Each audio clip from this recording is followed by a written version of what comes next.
1. Welcome to today's Zoning Board of Appeals meeting. Today is June 11th, 2020. I have a few little housekeeping. Oh, this is Bob Hessler, the chairman. A few housekeeping notices. This meeting is being recorded and will be available shortly after for scheduled and on-demand viewing on any smartphone or tablet device. If anybody's recording the meeting other than Sarah, please notify me. As you all know, Governor Baker suspended certain provisions of the open meeting law and the governor's March 23rd, 2020 order imposing strict limitations on the number of people that may gather in one place. This meeting of the ZBA is being conducted by a remote participation. No in-person attendance of any members of the public will be permitted, but every effort will be made to ensure that the public can adequately access the proceedings. A reminder that persons who would like to listen to the meeting while in progress may do so by calling the phone number, and the number is 508-945-4410, and you will be asked for the conference ID number, which is 315-756-071#. Despite our best efforts, we might not be able to provide for real-time access, and we will post a record of this meeting on the town's website as soon as we can. As far as the procedure for the hearing, in a moment I will ask the board members to identify themselves. I will ask when the petitions are made that any citizens or non-board members participating identify themselves with the last 4 digits of your phone number. Sarah Clark will read the notice. Then the applicant or his representative will make the appeal. Followed, anyone after that who wishes to speak in favor of the appeal may do so. I will then read all letters and correspondence. Following that, anybody that's against the appeal or has a specific question may do so. The applicant may rebut that testimony. Board members will then direct questions to anybody present, including the petitioner or anyone that has spoken in favor of or against the petition. We will then close the hearing. We will deliberate as board members, and once we do that, the hearing is closed to the public, and you may not participate unless asked by a board member or by the chairman. After we are satisfied with our deliberations, we will vote on the appeal, and our decision is made today. And under Massachusetts law, supermajority rules, that means 4 out of 5 votes are necessary for an appeal to be approved. Voting today are the 4 regular board members who will shortly identify themselves, and Dennis Sullivan, who is an alternate member. Happy Van Sickle, who is a board member, is not here today. So with that, I will introduce the 2 staff members. One is Chantel Kilkenny, and the other is Sarah Clark.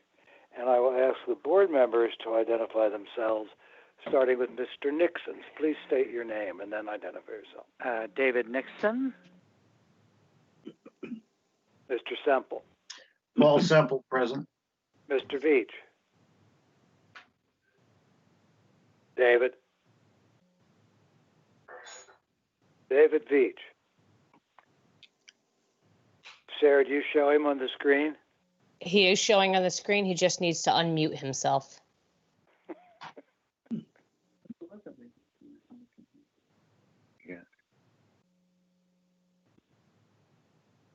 Oh, there he is. I see him. David, finally found out how to unmute myself. Sorry, David Veach, present. Dennis Sullivan. Dennis Sullivan, present. Who, as I noted, is voting today. Dave Thompson. Dave Thompson. And Buck Upson. Buck Upson. The first order of petition is Timothy Emerson Revocable Trust, 35 Main Street and 15 School Road. Sarah will read the petition. We have a request from the attorney to continue the petition. I will let Sarah read it, and then I will read his request, and then we will vote on that and go into our regular petitions that we're going to hear today. So go ahead, Sarah. Application number 20-001, Timothy C. Emerson Revocable Trust, care of James M. Norcross, Esquire, P.O. Box 707, Chatham, Mass. 02633. Owner of property located at 305 Main Street and 15 School Street. Also shown on the Town of Chatham's Assessor's Map 16C, Block 60, Lot 33. The applicant seeks to enlarge, extend, or change nonconforming dwellings on a nonconforming lot via the demolition of the rear portion of the existing dwelling, 305 Main Street, and the construction of additions. The existing dwelling is nonconforming in that it is located 20.8 feet from Main Street and 7 feet from the Coastal Conservancy District, floodplain elevation 11. The proposed additions to the dwelling at 305 Main Street will be nonconforming in that they will be located 18.2 feet from the road, where a 25-foot setback is required, and 11 feet from the Coastal Conservancy District, where a 50-foot setback is required. The existing dwelling, 15 School Street, which will remain unchanged, is nonconforming in that it is located 10.2 feet from School Street and 8.1 feet from the southerly abutter. The unnumbered dwelling, proposed to be demolished and reconstructed in a different location under a separate application, number 20-002, located behind 15 School Street, is nonconforming in that it is located 12.7 feet from the southerly abutter and within the Coastal Conservancy District. Also proposed is the construction of a new driveway as allowed by special permit under Section 4A3D of the bylaw. A special permit is required under Mass General Law, Chapter 40A, Section 6 and 9, and Section 5B and 8D2B of the Chatham Protective Bylaw. This was continued from January 23rd, March 26th, and April 23rd, 2020. This is Bob Hessler, Chairman. We received a letter dated June 9th, 2020 from Jamie Norcross, who is the attorney representing the applicant, Susan Gordon, and he says, on behalf of the applicant, I respectfully ask for a continuance of the zoning hearing scheduled for June 11th until your next available hearing, which I understand will be July 23rd. Thank you for your consideration, and don't hesitate to contact me with any questions. The reason for the continuation, I think, Sarah, and correct me if I'm wrong, is that the Historic Commission has not met yet, and since this is an historic structure, we need their input. Correct. They still have yet to be finally heard by the Chatham Historical Commission.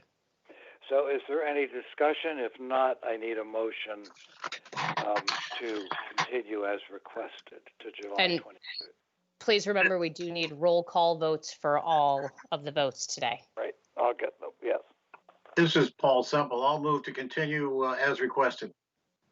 I need a second, Mr. Veach. David Veach, seconds. Roll call vote. David Nixon. Nixon, yes. Paul Semple.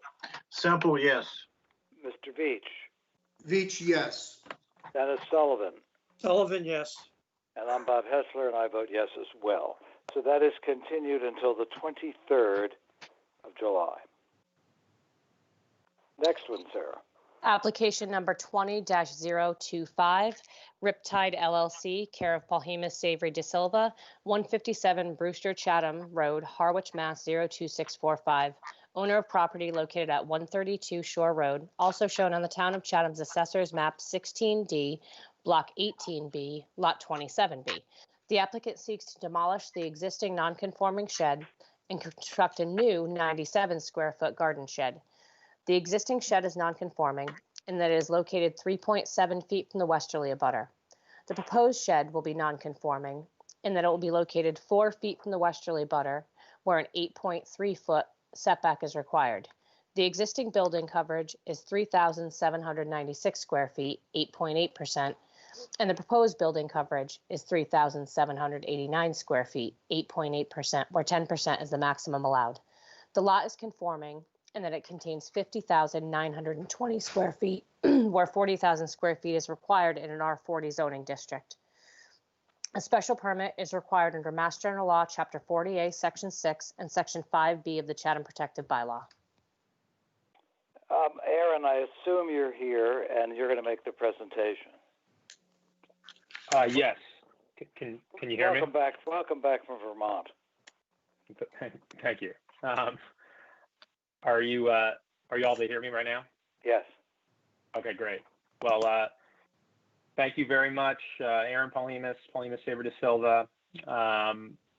So I'll keep this brief, as I understand you have a busy afternoon, evening today. This is we're proposing a removal of an existing shed, as Sarah shared, and replacing it with essentially the same size shed. We are proposing that the replacement shed be slightly more conforming than the existing, but we are proposing that the shed be placed in essentially the same location. The current shed is an older shed that is starting to fall apart. And our clients have asked us to permit and construct a new shed that allows for space for trash bins and other items on the property. This property does not have a garage, as you all probably know, and you can see on the site plan. So this is the primary area for storage. So I'll just keep it brief, but again, same location. The height is essentially the same, within a couple of inches, and I'm happy to answer any questions you have. All right. Is there anybody here who would like to speak in favor of this petition? If so, please identify yourself and give us the last 4 digits of your phone number. Seeing none, or hearing none. Pardon me. The only correspondence we have, it is from Judith Giorgio, dated the 10th of June. She is the health agent. It says, I have reviewed the plan to construct a shed at this property. The location of the shed will not encroach on the existing septic system. I have no concerns regarding this proposal. Is there anybody in the audience who wishes to speak against this proposal or has a specific question? Hearing none. Questions from the board, starting with Mr. Nixon, and please identify yourself. Nixon, no questions. Semple. Paul. Mr. Semple. Simple, no questions. Mr. Veach. Veach, no questions. Mr. Sullivan. Sullivan, no questions. Mr. Thompson. No questions. Mr. Upson. Upson, no questions. And nor do I. So I guess the next step is to close the hearing. This is Paul Semple. I'll move to close the hearing and move into deliberations. Do I have a second? David Veach seconds. All in favor, Mr. Nixon? I certainly am. Absolutely. Mr. Semple? Yes, in favor. Mr. Veach? Veach in favor. Mr. Sullivan? Sullivan in favor. Mr. Thompson? I do not believe I'm voting, sir. I know, but we want your opinion because you can comment and make this and participate in the discussion. I have no comments. Buck? Mr. Upson, no comment. And nor do I. So, deliberations, Mr. Nixon. Well, I think we just deliberated, but I can see. Nixon says, look, that the current shed is hidden away and the new one will be. I can't see any reason we would turn this request down. Mr. Semple? Yes, I agree. It's almost impossible to find the shed on the property without having a map to follow. And it certainly is not going to be substantially more detrimental to the neighborhood. Mr. Veach? Yes, it meets all of our criteria as well. Mr. Sullivan? Sullivan, yeah, I agree. Meets all the criteria. And Bob Hessler, I agree. I think we should take a vote. I don't think we need any conditions.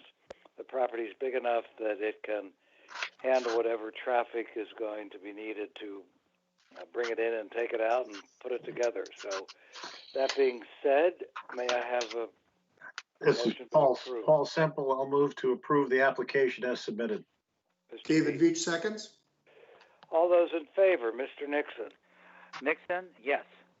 Semple? Semple, yes. Beach, Veach, yes. Sullivan, Sullivan, yes. and Hessler, yes. That passes unanimously. Thank you, Aaron. Appreciate it. Yes, thank you. See you in a bit.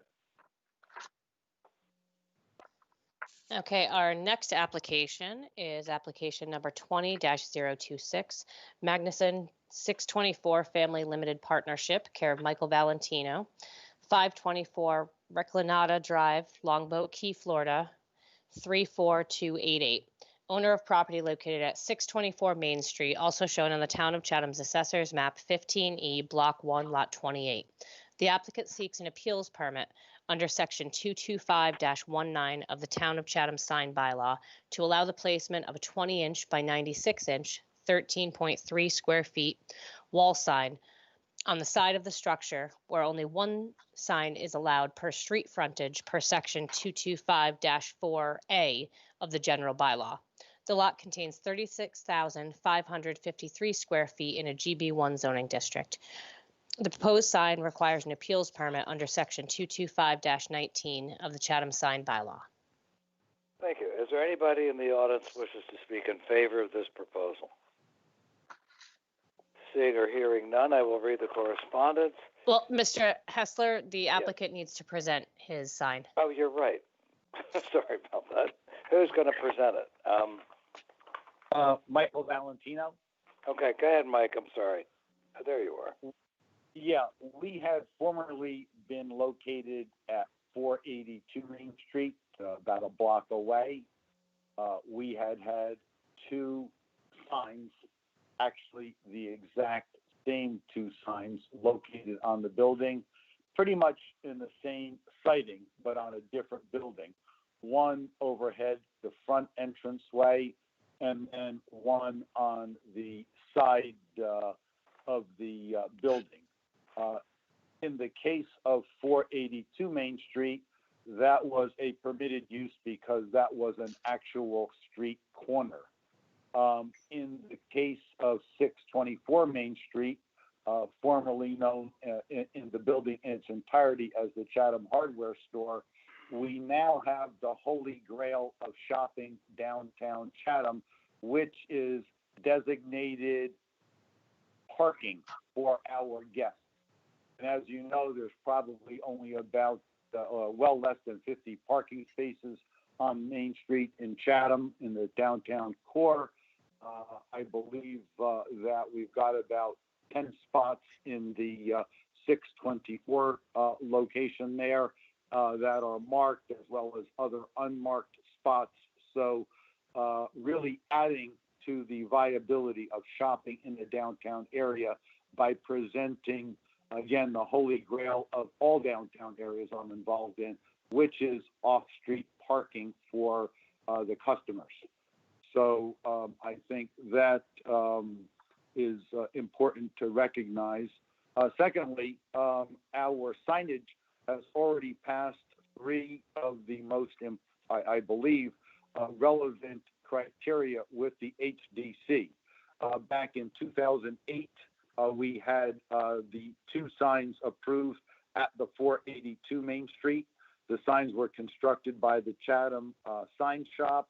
They are handmade, historic-looking signs with gold leaf. So that was the first approval by the HDC. The second approval for these exact same signs, although one at a time, approved in April of 2020 for the overhead front entrance sign to the former hardware location above the front entry. Because and that was approved by the Historic Commission. And then a few weeks ago, the Historic Commission voted in favor of the side sign at 624 Main Street. So far, we've had three Historic District Commission sign approvals, which would speak to the quality and character and viability within the historic district of downtown Chatham. The reason why we are looking to add an additional sign above and beyond the officially designated one sign for Main Street. Of course, the hardware store is one of the most predominant buildings in the downtown area. It does present as a corner location, despite the fact that it's not officially a corner, but rather a parking lot. And over the past 10 years, as everybody is well aware, the buying patterns of shoppers have shifted tremendously. The downtown Chatham merchants have been affected to the tune of about 40% of online shopping. That means that most people have now reverted to shopping on their phones instead of shopping downtown. And that affects the vitality of a downtown area, because if people are shopped out before they get to a town, they have less of a tendency to want to continue shopping. Also, we've been challenged in Chatham itself specifically with national chain takeovers.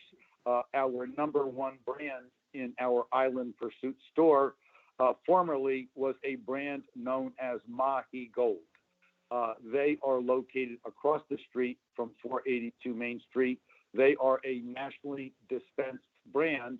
They saw how well the Island Pursuit store was doing at 482 Main Street and went ahead and opened up their own store across the street, grabbing about 30% of our business.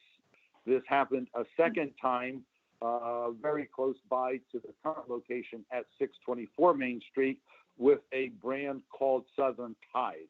That was our number one brand for the past 12 years. And they went ahead, Southern Tide, and opened up their own national store 2 doors away from Island Pursuit, right next door to the Black Dog, if any of you are familiar with that. So we are looking to really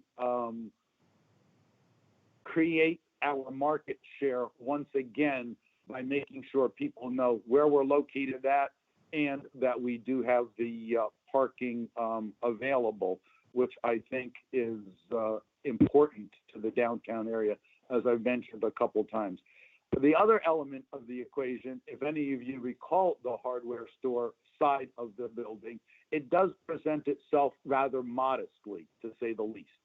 And when you look at it, it's sort of underwhelming, and we believe that the signage would greatly enhance the curb appeal of that side of the building. And that's pretty much our strategy there, is to enhance the building itself and to enhance our ability to do business in Chatham, which has been a challenge as the mega online retailers have taken over market share, as well as local but national merchants that have taken on the lion's share as well. We want downtown Chatham to be the success that it's been historically, but as you know, we've got about a 8-foot by 5-foot large great white shark signs on all of the beaches. And I am not aware of any other communities in the world that have posted such large and such threatening signs. That does not make mom and dad from Swampscott want to come down and take the 10-year-olds swimming. So we are looking to sort of capture some of the business that we have lost through the great white sharks.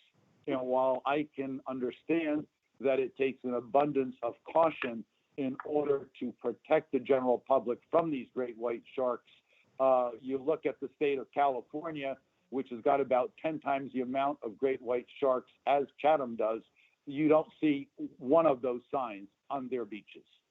And so we need to be as successful as we can in the town of Chatham. And that concludes my presentation. Any questions? Thank you, Mike. Very nice presentation. Is there anybody in the audience who would like to speak in favor of this proposal? I don't hear or see anybody. That being said, we have one letter of correspondence. That's from the Historic Business District Commission, dated May 20th, 2020. They voted 4-0 in support of the request for the sign. Is there anybody here who wishes to speak against this proposal or has a specific question? Seeing none. Questions from the board. Mr. Semple. Semple, no questions. Beach. David Veach, no questions. Mr. Sullivan. Dennis Sullivan, no questions. Mr. Thompson. Mr. Thompson, no questions. Mr. Upson. Upson, no questions. Mr. Nixon. Nixon, no questions. And nor do I. May I have a motion to close the hearing? This is simple. I will move to close the hearing and move into deliberations. David Veach, seconds. All those in favor, Mr. Nixon. Nixon, yes. Mr. Semple. Semple, yes. Mr. Veach. Veach, yes. Mr. Sullivan. Sullivan, yes. And Bob Hessler, yes. Deliberations. Mr. Semple. It appears to me the sign satisfies the criteria, specifically that the appropriate location, that sign will not be a nuisance or a hazard to vehicles or pedestrians. It will not adversely affect properties in the neighborhood, and it is in accord with the general spirit and intent of the bylaw, so I would vote favorably. Well said. Mr. Veach. David Veach, I concur completely. Mr. Sullivan. Dennis Sullivan, yes, as Paul said, it does meet all the standards set forth in the bylaw. Mr. Nixon. Yes, absolutely. Paul said it all. Even though they're not voting, Mr. Thompson. If I was voting, Dave Thompson here, I would definitely vote in favor for this. Mr. Upson. I support Mr. Semple's excellent explanation. As do I, Bob Hessler, Chairman. May we have a motion to vote? This is Paul Semple. I'll move to approve the application as submitted. David Veach, second. All those in favor, we will now of that. So, Mr. Nixon. Nixon votes yes. Mr. Semple. Semple votes yes. Mr. Veach. Veach votes yes. Mr. Sullivan. Sullivan votes yes. And as do I, Bob Hessler, Chairman. Mike, that passes unanimously. Thank you for your time, but we appreciate it. Thank you all very much for your time, having served on a board in Florida, a board like you gentlemen and ladies are involved in. And I thank you very, very much for taking the time out of your day, because I know you're so well paid by the town of Chatham for coming to. Thank you. All right, number 2027. Application number 20-027, Mill Pond Trust, care of Michael D. Ford Esquire, P.O. Box 485, West Harwich, Mass. 02645. Owner of property located at 117 Shattuck Place, also shown on the Town of Chatham's Assessor's Map 15C, Block 20A, Lot F28. The applicant seeks to enlarge, extend, or change a non-conforming dwelling on a non-conforming lot via the demolition of the existing dwelling and construction of a new dwelling. The existing dwelling is non-conforming in that it is located 15 feet from the easterly abutter. The existing garage is and will remain non-conforming, being located 16.9 feet from the westerly abutter, where a 25-foot setback is required. The proposed dwelling will comply with the road and abutter setback requirements. The existing building coverage with the road and abutter setback requirements. The existing building coverage is 2,431 square feet, 6.3%, and the proposed building coverage is 3,794 square feet, 9.9%, where 10% is the maximum allowed. The lot is non-conforming in that it contains 128.9 feet of frontage, where 150 feet is required, and contains 38,338 square feet, where 40,000 square feet is required in an R40 zoning district. A special permit is required under Mass General Law, Chapter 40A, Section 6 and Section 5B of the Chatham Protective Bylaw. Mr. Ford, are you with us? There you are. I see you. I am, Mr. Chairman. Thank you. And members of the board, Mike Ford representing the applicants, Cheryl Martin and Lawrence Withers. Cheryl and Larry bought this property within the past year. very excited about building a new house and looking forward to a lot of time in Chatham. With me, Mr. Chairman, is Aaron Polimas from Polimas, Savory and De Silva, who will be making the presentation with respect to the plans and the proposed new dwelling. Also on the line, if we need him, is Sean Riley, who is the site engineer from Coastal Engineering. So, as indicated in the ad read by Sarah, this is a proposed raise in place. The new house will meet all of the setback requirements. As you'll see when I go through the criteria, it will also meet the lot coverage. In fact, it'll meet all dimensional requirements other than the lot size, which is pretty close. It's 38,000 square feet of upland where 40 is required. There is a garage on the property, Mr. Chairman, and the garage is proposed to be maintained, to be left. It's in the back portion of the property if you've been out to the site. So with that, Mr. Chairman, I'd like to let Aaron kind of walk you through the neighborhood. There is a series of slides that we sent to Sarah that are numbered. And I know that Sarah's indicated she will control the screen. And if we provide her with a number, she'll put that corresponding slide up as we refer to it. So with that, I'll turn it over to Aaron. Hello. Hello again. Aaron Polimas, for the record, Polimas, Savory De Silva, Architects Builders. Are you able to hear me? We are. Great. Thank you. I'm going to do my best to run through this with the numbers, sharing the numbers with you, Sarah. And if I'm doing something that's not so helpful, let me know and I'll adjust. I'll plan on saying the number slide and then speaking to that number. Does that make sense? Makes perfect sense. Can you see that I have slide 2 up currently? Yes. Okay. Slide 2 is up. Thank you. So, so slide 2, you all that are able to see the screen are able to see the small red dot. That is the site, which we're here before you this afternoon. So 117 Shattuck. You can see it's a large, relatively large, long site, similar to the site, directly adjacent to it to the east. You can see the neighborhood is full of relatively large homes, and this home is set back quite a ways from the street, both existing and proposed, and we'll get to that. Next slide, number 3, please, Sarah. So here's the existing conditions site plan. Again, you can see the existing structure on the site, which is currently non-conforming from a side yard setback. Just wanted to mainly call attention to that in this slide. Again, non-conforming to the east. Slide 4, please, Sarah. Here we have existing plans, the existing structure, first floor, and again, the garage, which Mr. Ford mentioned, which sits at the rear of the property, and that garage is being proposed currently to remain as is. That is not part of this application. Next slide, please, Sarah, number 5. So here we have some photos of the existing structure that currently sits on the site. Slide 6, please, Sarah. And here again is the existing garage at the rear. Next slide, please, Sarah, 7.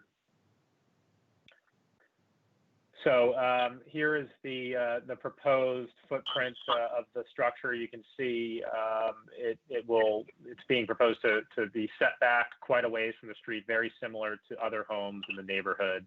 It is also now being shifted on center, so it is now conforming from a side yard setback and from the road as well. So this shift has allowed the structure to be conforming as proposed, and you can see the garage in the rear remaining. We'll go to slide 8, please. Here we have the proposed first floor plans. And slide 9, please, Sarah. We have the second floor plans. Slide 10, please. Here is the proposed elevations from the north, the street side. So the north, this is the side which will face the street. We think it's a very attractive structure that will fit in nicely. Shingle style home, similar to a lot of the architecture in the area. And you can see down below we have the west elevation shown. So this is the side facing to the west.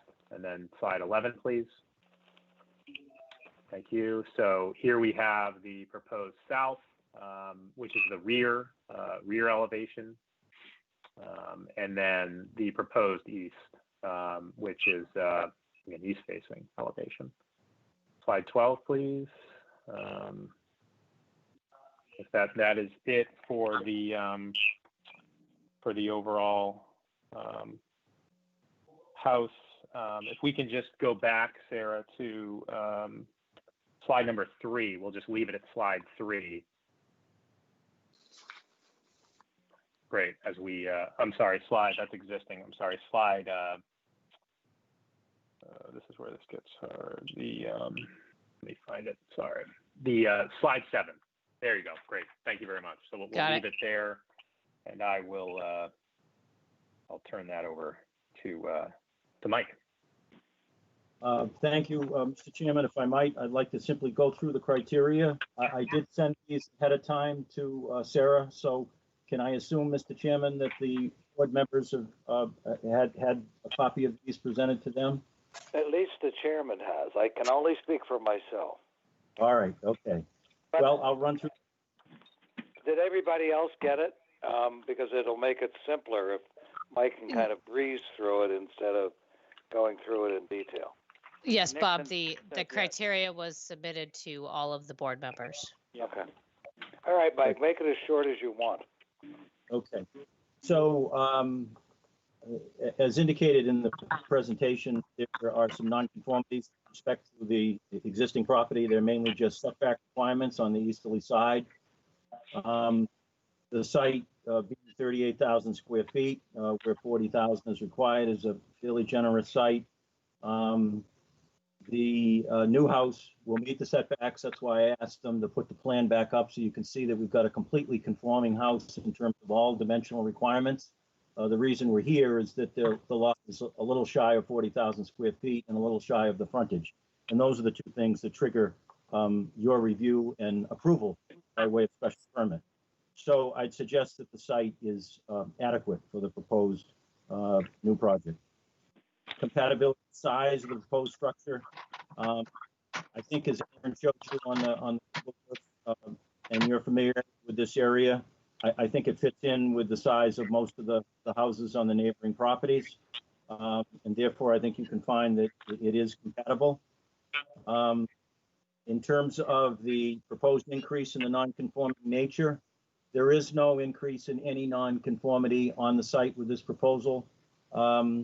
But the proposal does solve a couple of the nonconformities that exist at the easterly setback.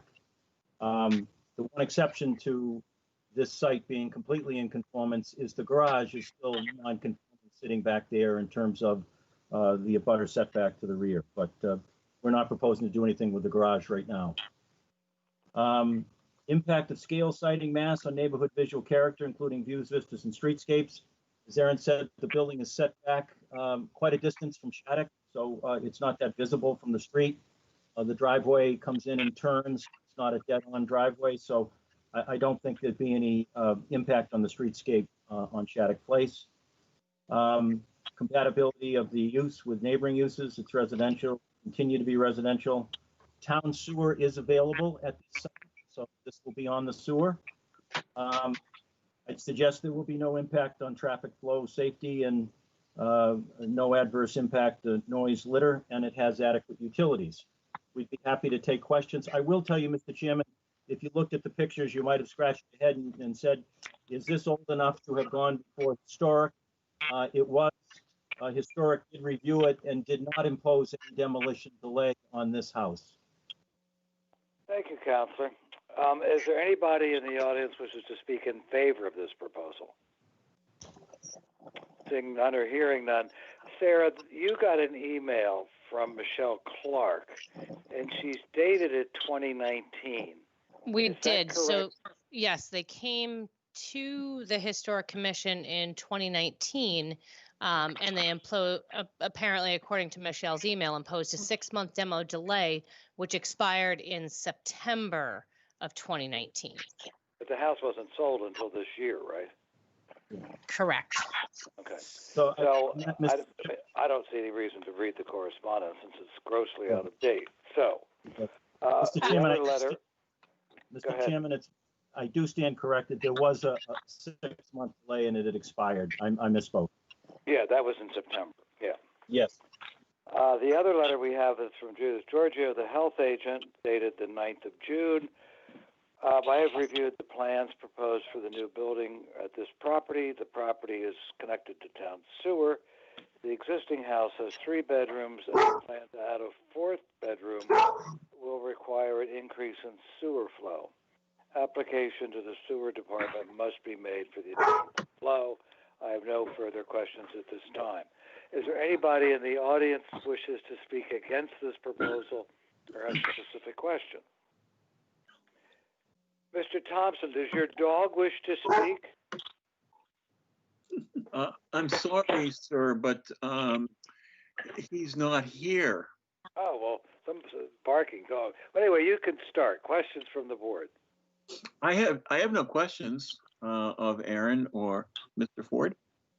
Mr. Upson. This is Buck. I have no questions. Mr. Nixon. Nixon, no questions. Mr. Semple. My only question would be for Aaron. I think this is the first set of plans I've seen from your firm, which indicates a designation of a room as a phone booth. Is there a story behind that?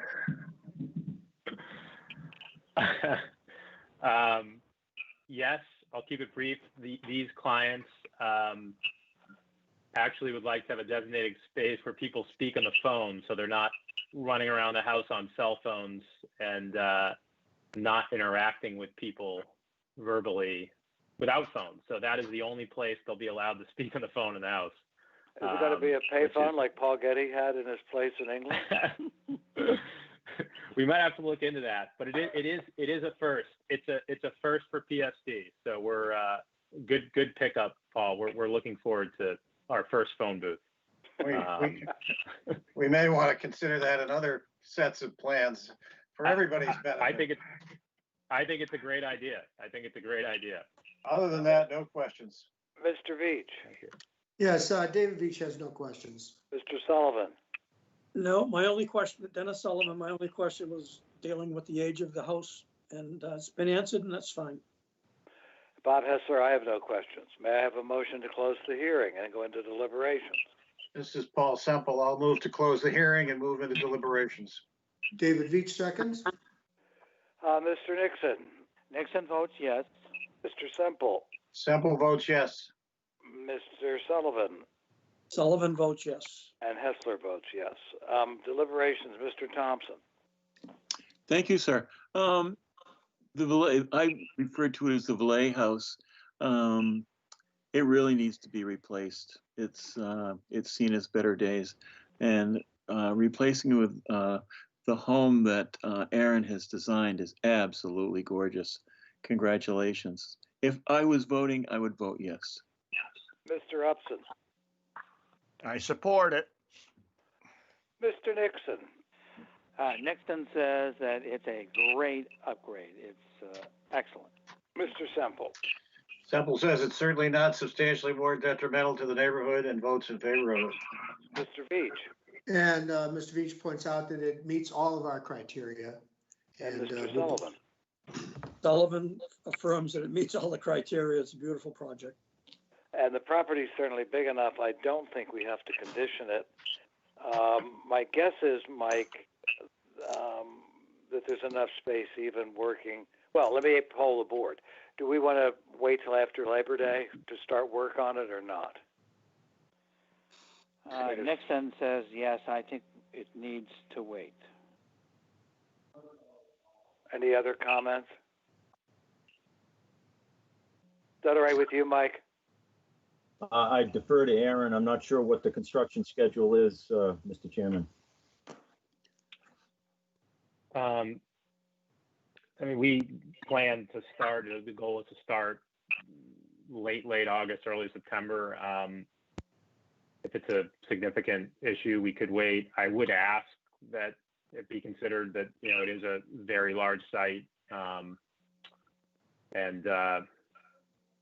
You know, we are having challenges with labor given, you know, some of the restrictions we've gone through recently with COVID and also with the seasonal nature of the Cape. So this is a large site. If we could have the flexibility to start a couple weeks early, it would be helpful, just so we have the flexibility, but there's a good chance, you know, we might be right after Labor Day anyway. So if it's possible to have that flexibility, we'd appreciate it. I can definitely commit to all cars, all vehicles on the site. There's plenty of room on the site, and I would have no problem with a condition of keeping all vehicles on the site if that would suffice. Mr. Chairman, Nixon here again. The problem, Aaron, is not what's going on the site. The problem is with the road Shattuck Place, which, as you know, is fairly narrow. There's a lot of homes at the beginning of it, and let's hope that folks in the business of renting for the summer have a lot of clients that come. Maybe it'll be the end of August, I don't know. But I think we owe it to them to keep construction vehicles, particularly the kind you would need to rip down that structure and the kind of vehicles you would need to put in a foundation. I believe it's our responsibility to keep them off the road until after Labor Day. I agree. This is Paul Semple. I agree. I don't think it's so much the site as it is that access road going in and out. So I would agree with that concept. All right, no, understood. I'll just, you know, we can wait until after Labor Day. When is it? The 7th this year? It is September 7th this year. Yeah, so you can start the 8th. So that's the only condition I'm concerned about. So if that's the case, Mr. Semple, may we have a motion with that condition? Yes, I will. This is Paul Semple. I'll move to approve the application as submitted with the condition that the construction or demolition and construction do not start before September 8th. David Veach seconds. All those in favor, Mr. Nixon? Nixon votes yes. Mr. Semple? Semple votes yes. Mr. Veach? Veach votes yes. Mr. Sullivan? Sullivan, yes. And Hessler votes yes. That passes unanimously. Thanks, Mike. Thanks, Aaron. Yeah, thank you. Thank you both. Application number 20-028, Nicole and Peter Dawes, care of Michael D. Ford Esquire, P.O. Box 485, West Harwich, Mass. 02645. Owner of property located at 157 Cross Street, also shown on the Town of Chatham's Assessor's Map 14C, Block 13, Lot 38A. The applicant seeks to enlarge, extend, or change a non-conforming dwelling on a non-conforming lot via the demolition of the existing dwelling and construction of a new dwelling. The existing dwelling is non-conforming and that it is located 20.2 feet from the easterly abutter and 19.7 feet from the westerly abutter. The proposed dwelling will be non-conforming and that it will be located 22.4 feet from the easterly abutter and 20.1 feet from the westerly abutter, where a 25-foot setback is required. Also proposed is the installation of exterior mechanical system appliances, AC condensers, 21 feet from the westerly abutter, where a 25-foot setback is required, and the construction of a conforming single-story garage. The existing building coverage is 894 square feet, 8.9%, and the proposed building coverage is 1,458 square feet, 14.4%, where 15% is the maximum allowed. The lot is non-conforming in that it contains 10,107 square feet, where 40,000 square feet is required in the R40 zoning district. A special permit is required under Mass General Law, Chapter 40A, Section 6, and Section 5B of the Chatham Protective Bylaw. Mr. Ford? Yes, Mr. Chairman, I think you've seen some changes to this plan that have occurred over the last week at the request of Peter and Nicole. As you're probably aware, they own the adjoining house. And those changes delete the garage that was proposed, but make a couple of very small additions to the cottage, one of which is within a half foot closer to the easterly lot line than the existing. As a result, because the plans have changed and given this remote hearing and butters' ability to review things, and given the fact that we're a little bit closer on the east than what was advertised, out of abundance of caution, we're going to request this be continued so we can re-advertise it to your July 23rd hearing, Mr. Chairman. All right. Any discussion from the board? Mr. Nixon. Nixon, no discussion. 337. Mr. Semple. Sample, no discussion. Mr. Veach. Veach, no discussion. Mr. Sullivan. Sullivan, no discussion. He would not agree. And nor do I, Bob Hessler. So let's have a motion to approve the continuance to July 23rd. This is Paul Semple. I'll move to continue the application to July 23rd. David Veach, seconds. All those in favor, Mr. Nixon? Nixon votes yes. Semple? Semple votes yes. Veach? Veach votes yes. Sullivan? Sullivan votes yes. And Hessler votes yes. All right, Mike, that's approved. We'll see you on that one in July. Thank you.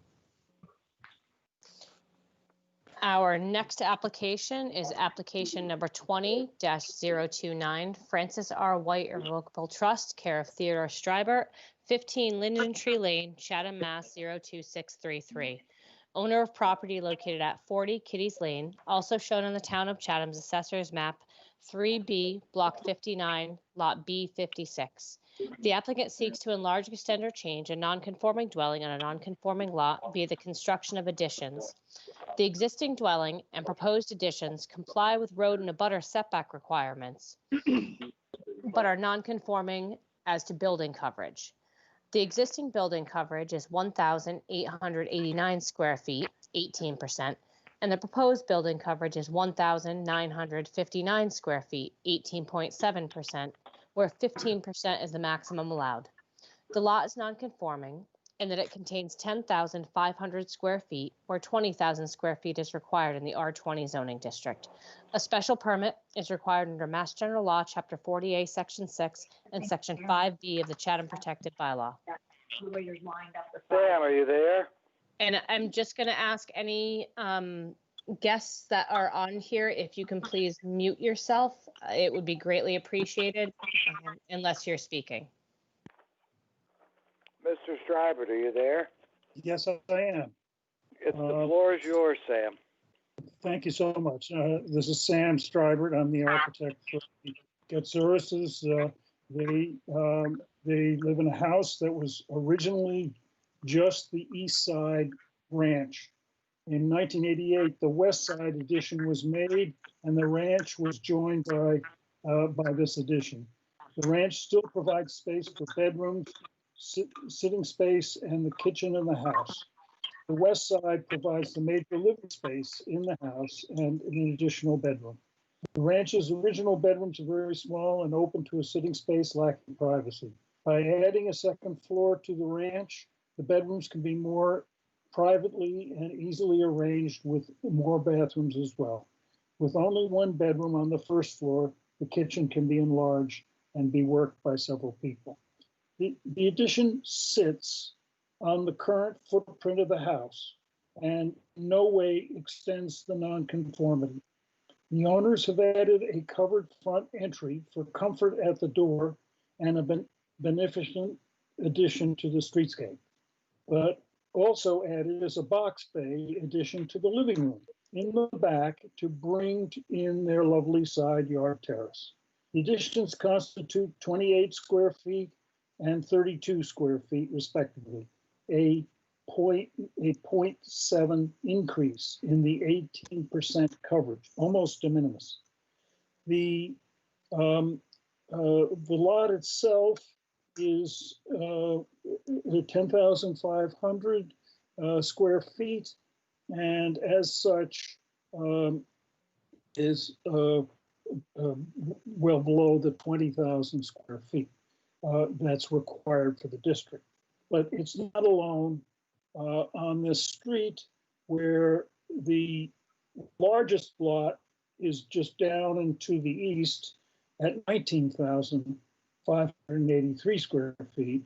And the smallest lot is in front, is across the street from 40 Kitty's Lane and next door to Kitty's Lane at 7,405 square feet. These properties are pretty much consistent with those in the neighborhood. In your packet is a note from Judy Giorgio stating the bedroom count at 3. In 1988, the septic system was designed for 4, but the nitrogen loading scaled it back to 3. I called this morning and talked to her, and she accepted the fact that we will be happy to widen the office door to 5 feet and into the living room, and this would disqualify that room as a bedroom. And this is perfectly agreeable to the owners, and so I think we've responded to her her note. Now I have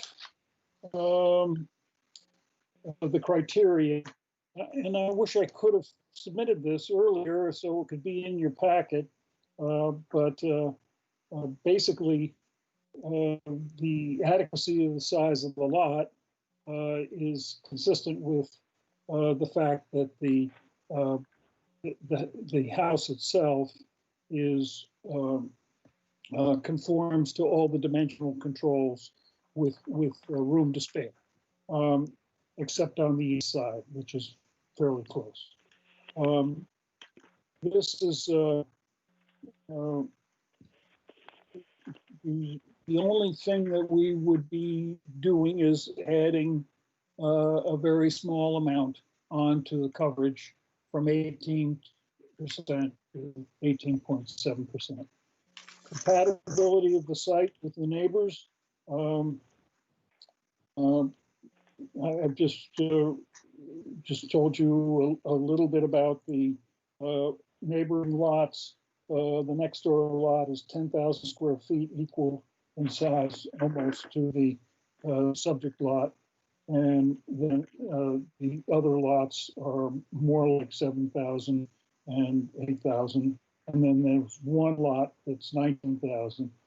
And to the west, it further is 3,400 square feet. Their lot would be considered compatible with these neighboring houses, whose futures we will all see additions to make them more functional for year-round living. Of these neighboring properties, 46 and 55 had shed dormers, second floors, as do many more on Forest Beach and on other nearby roads in this residential neighborhood.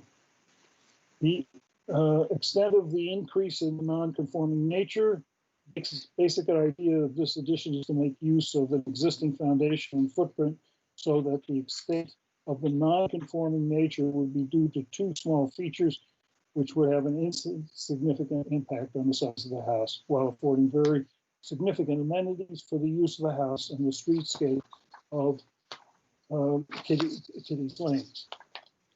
Suitability of the site, including impact on the properties. The site is consistent with, will be fully landscaped, that properties, the house is going to be improved in terms of its detailing and function. We're going to, it's intended that the entry structure will provide a focus on the property's streetscape. Impact on visual character, views, and vistas. Existing houses too far in, and most properties have mature trees to have a vista. The neighboring houses are similarly dispossessed. The existing house will retain much of its former character. The that very little impact will occur on Kitty's Lane. Compatibility with neighboring uses. I've already, this is a residential neighborhood, this is a residence. The adequacy of sewage disposal, source of water, drainage. Again, I've explained, I have explained why we will adhere to the 3-bedroom requirement that the health department has imposed. Impact on traffic flow and safety. Proposed project has no effect on traffic flow.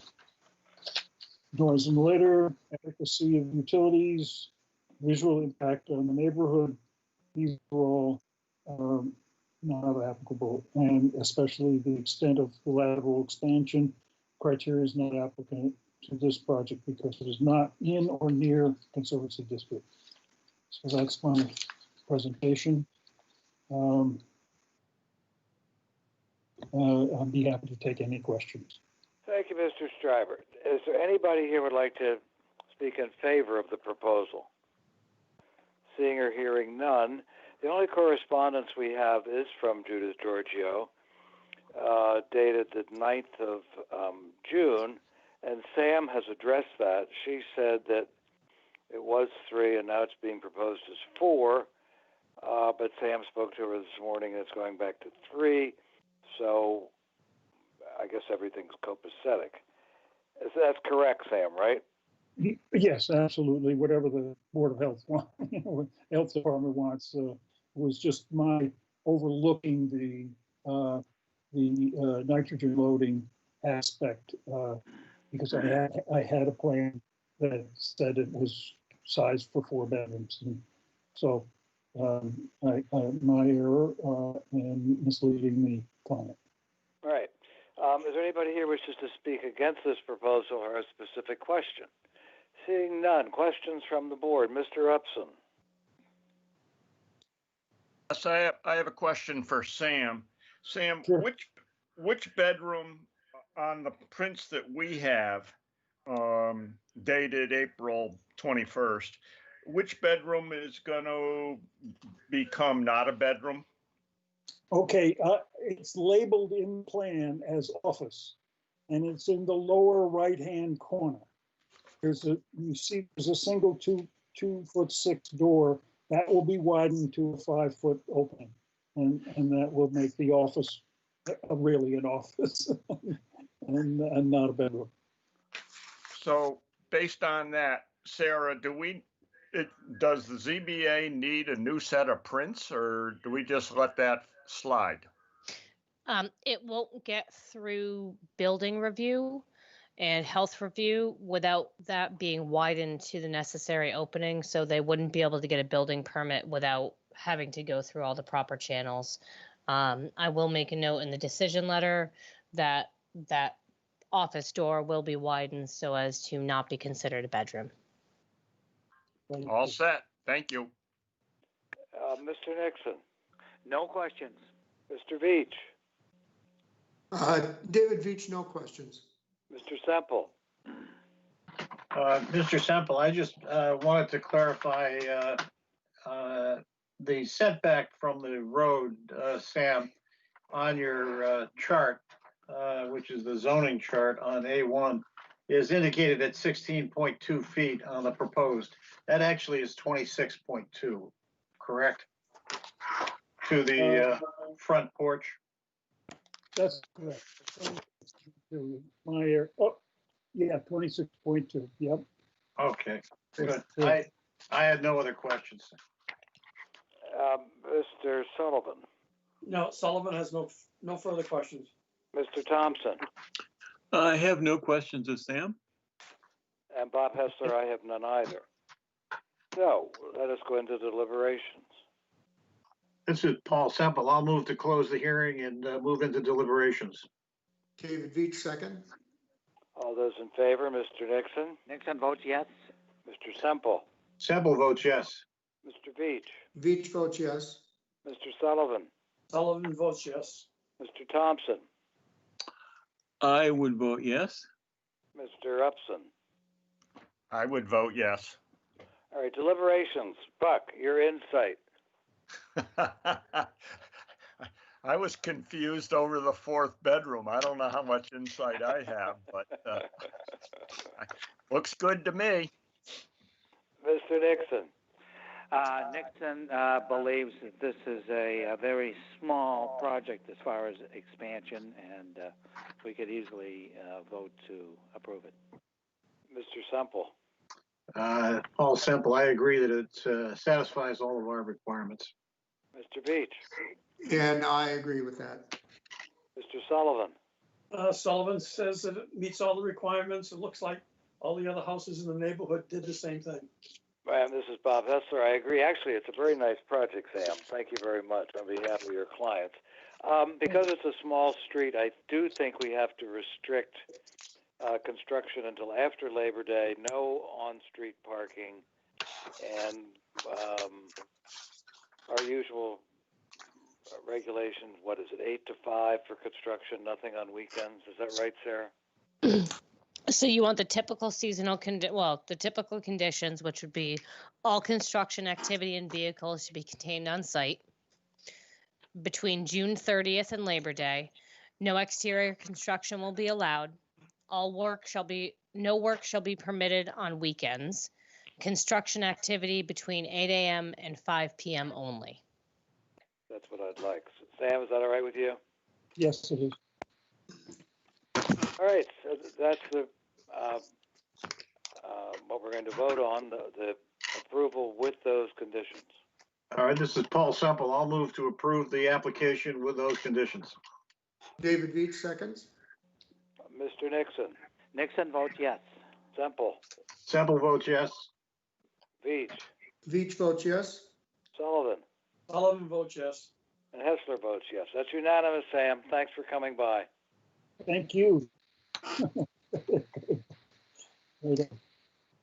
Okay, our next application is application number 20-014, 34 Chatham Village Trust, care of Michael D. Ford, Esquire, P.O. Box 485, West Harwich, Mass. 02671.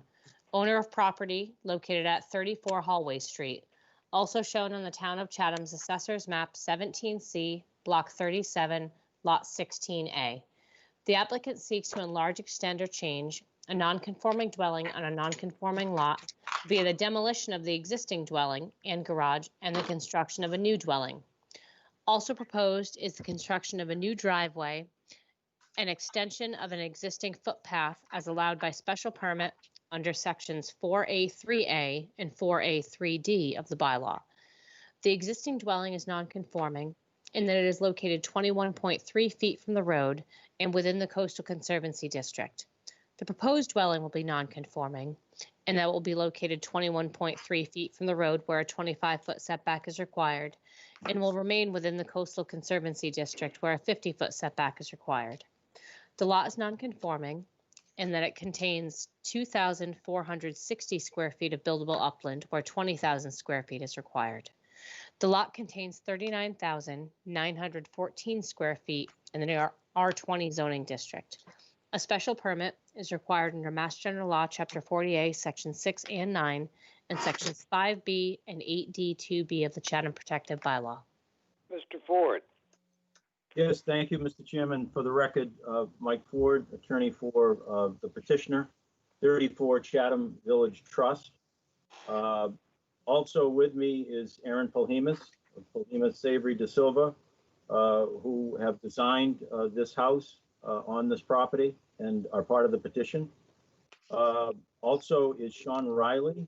Sean is the site engineer, and Mr. Chairman, I will be asking Mr. Riley to make some of the presentation in as much as this is a fairly complex site from the standpoint of wetland resources and floodplain zones. And so you'll be hearing from Sean as to how those played into the redevelopment plan that is before you for consideration.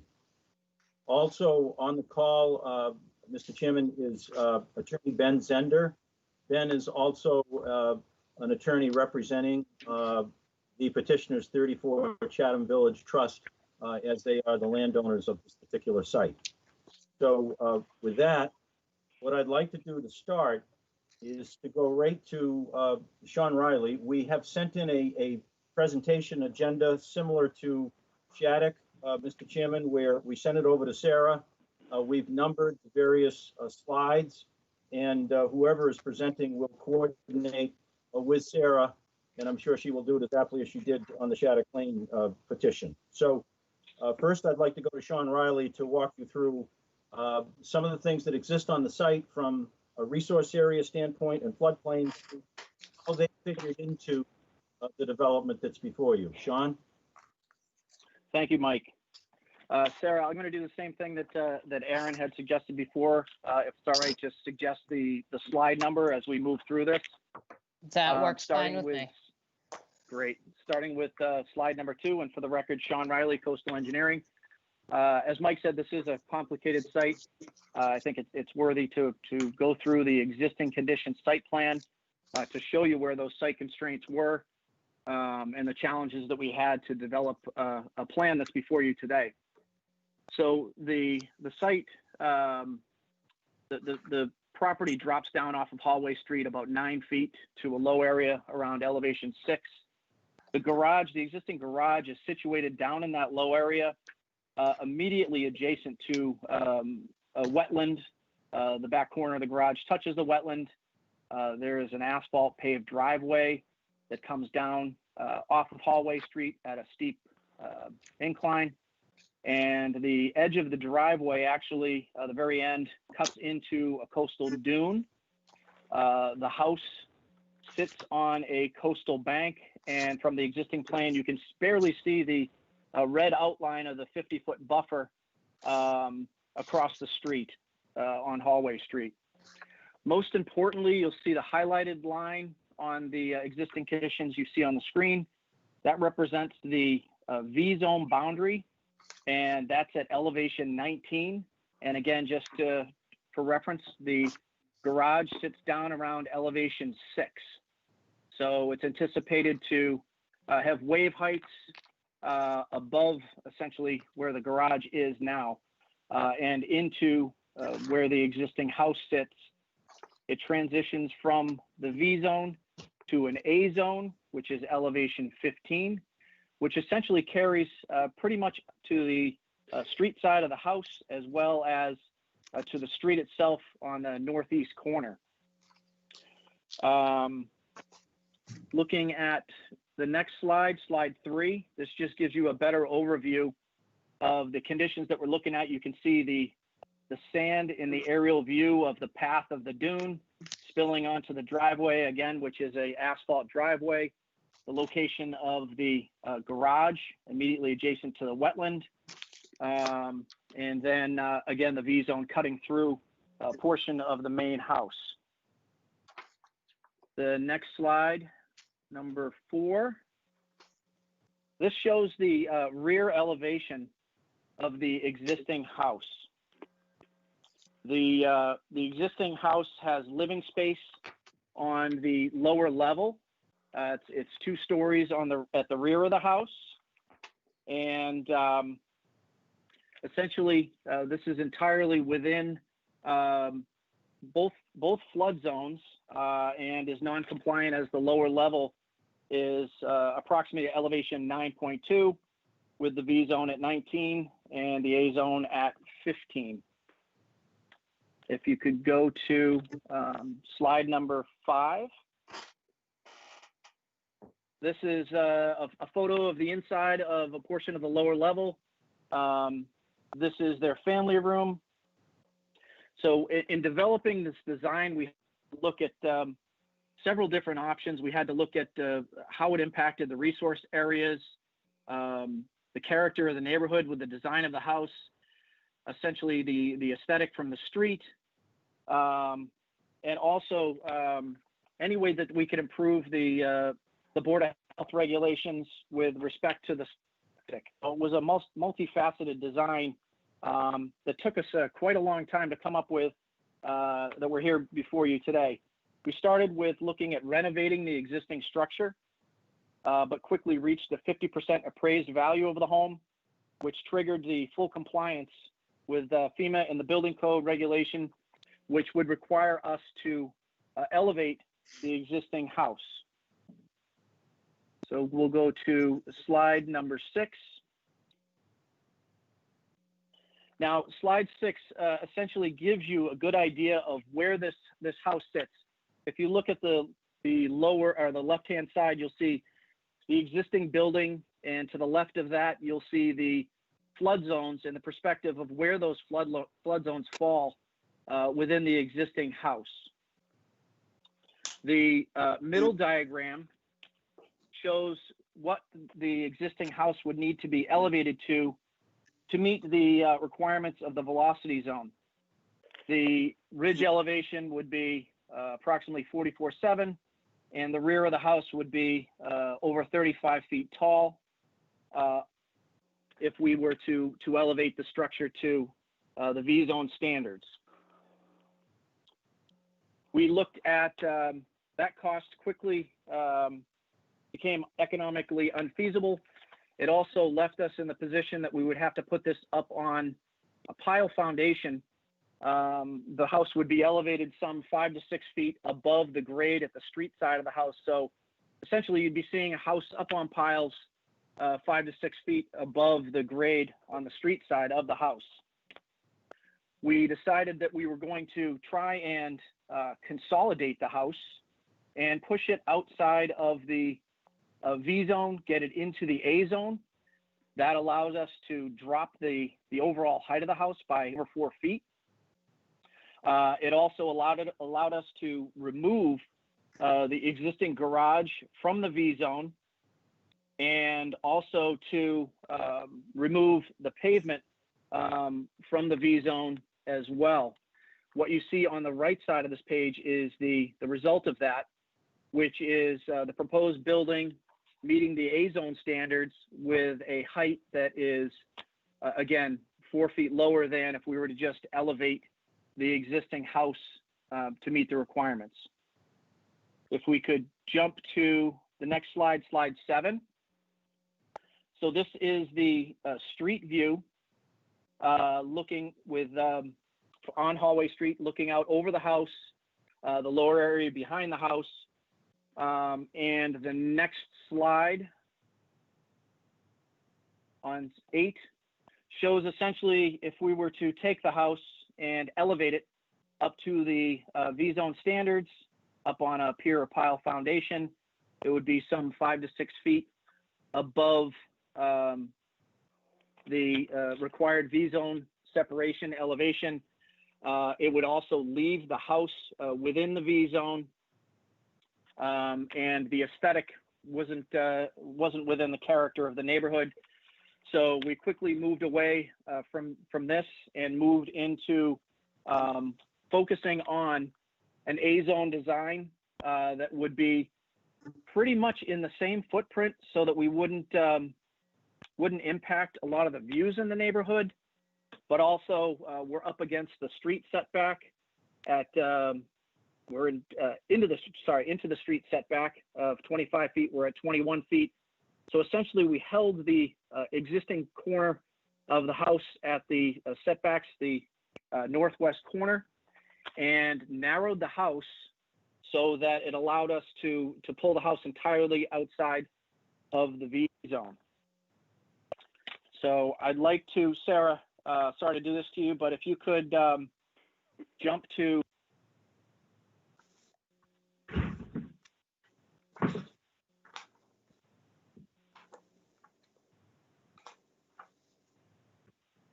I think you want 19, John.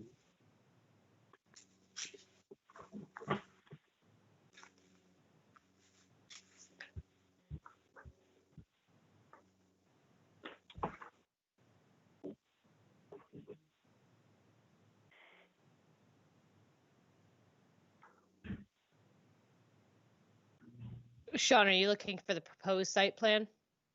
He wants 24, Sarah. Okay.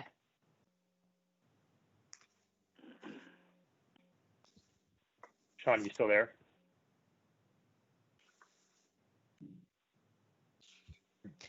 So because I'm sharing my screen, I can't see who the participants that are still in the meeting. He's showing up on the bottom here. Well, even Sarah, if this he's is Katie. even if he left, Sean, you did a great job on your presentation. Sean is muted. Maybe if Oh, you he's get muted.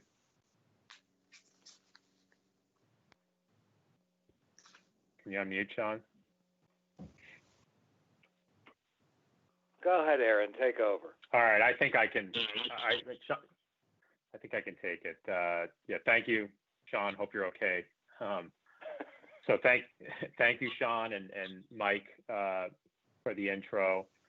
So Sean had explained that this is a very complicated site. I know that was a whole lot of information for everyone to take in, and we're happy to drill down if there are further questions once we get through this. But it is a very complicated site, and as Sean shared, we as a team have worked now for many months to develop a plan that we feel works well with the neighborhood, especially given all the challenges. So I'm going to run through quick neighborhood slides, and I'll run through the proposed project. Sarah, could you please go to slide 11? Aaron, this is Mike. Just before you leave, it's 24. I know Sean wanted to point out to the board that the end result where we ended up after all that analysis, this is the street view of the proposed house, that this is only 24 feet 9 inches to the ridge measured from the street grade, and therefore brings it into the compatible height of the houses along the street. All that winding floodplain regulations, this is what we ended up with, which we believe will comply with the floodplain and also be compatible with the other houses on the street. Yeah, thank you.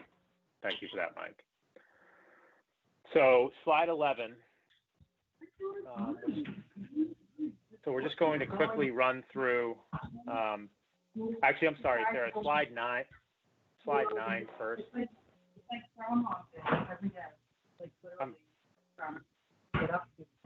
I'm getting a lot of feedback from someone on the. Yeah. So if you are not presenting, if you could please remember to mute yourself, we would appreciate it. Now, are they Thank you. doing that? Okay. All right. Well, thank you, Sarah. So this slide here, slide 9, just a quick overview of the neighborhood. I expect really everyone here is pretty familiar with Hallway Street, but we'll just quickly run through. You can see in the yellow box is the property in which we're before you this afternoon. This is 34 Hallway. Jump to the next slide, please, Sarah. Slide 10. So this is the existing structure, as we touched on before. So this is the structure that currently sits on the site. Next slide, please, Sarah. This right here is 24, the Surfside. 25. This is the Surfside Hotel, which I'm sure all of you are familiar with. So this is somewhat across the street. Next slide, please, Sarah. So here is 43 Hallway. So this is across the street. You can see this house here that sits up quite a bit higher than 34, and sits directly across the street. And then the next slide, please. 4410. So the next one here, this is 47. So this is also across the street.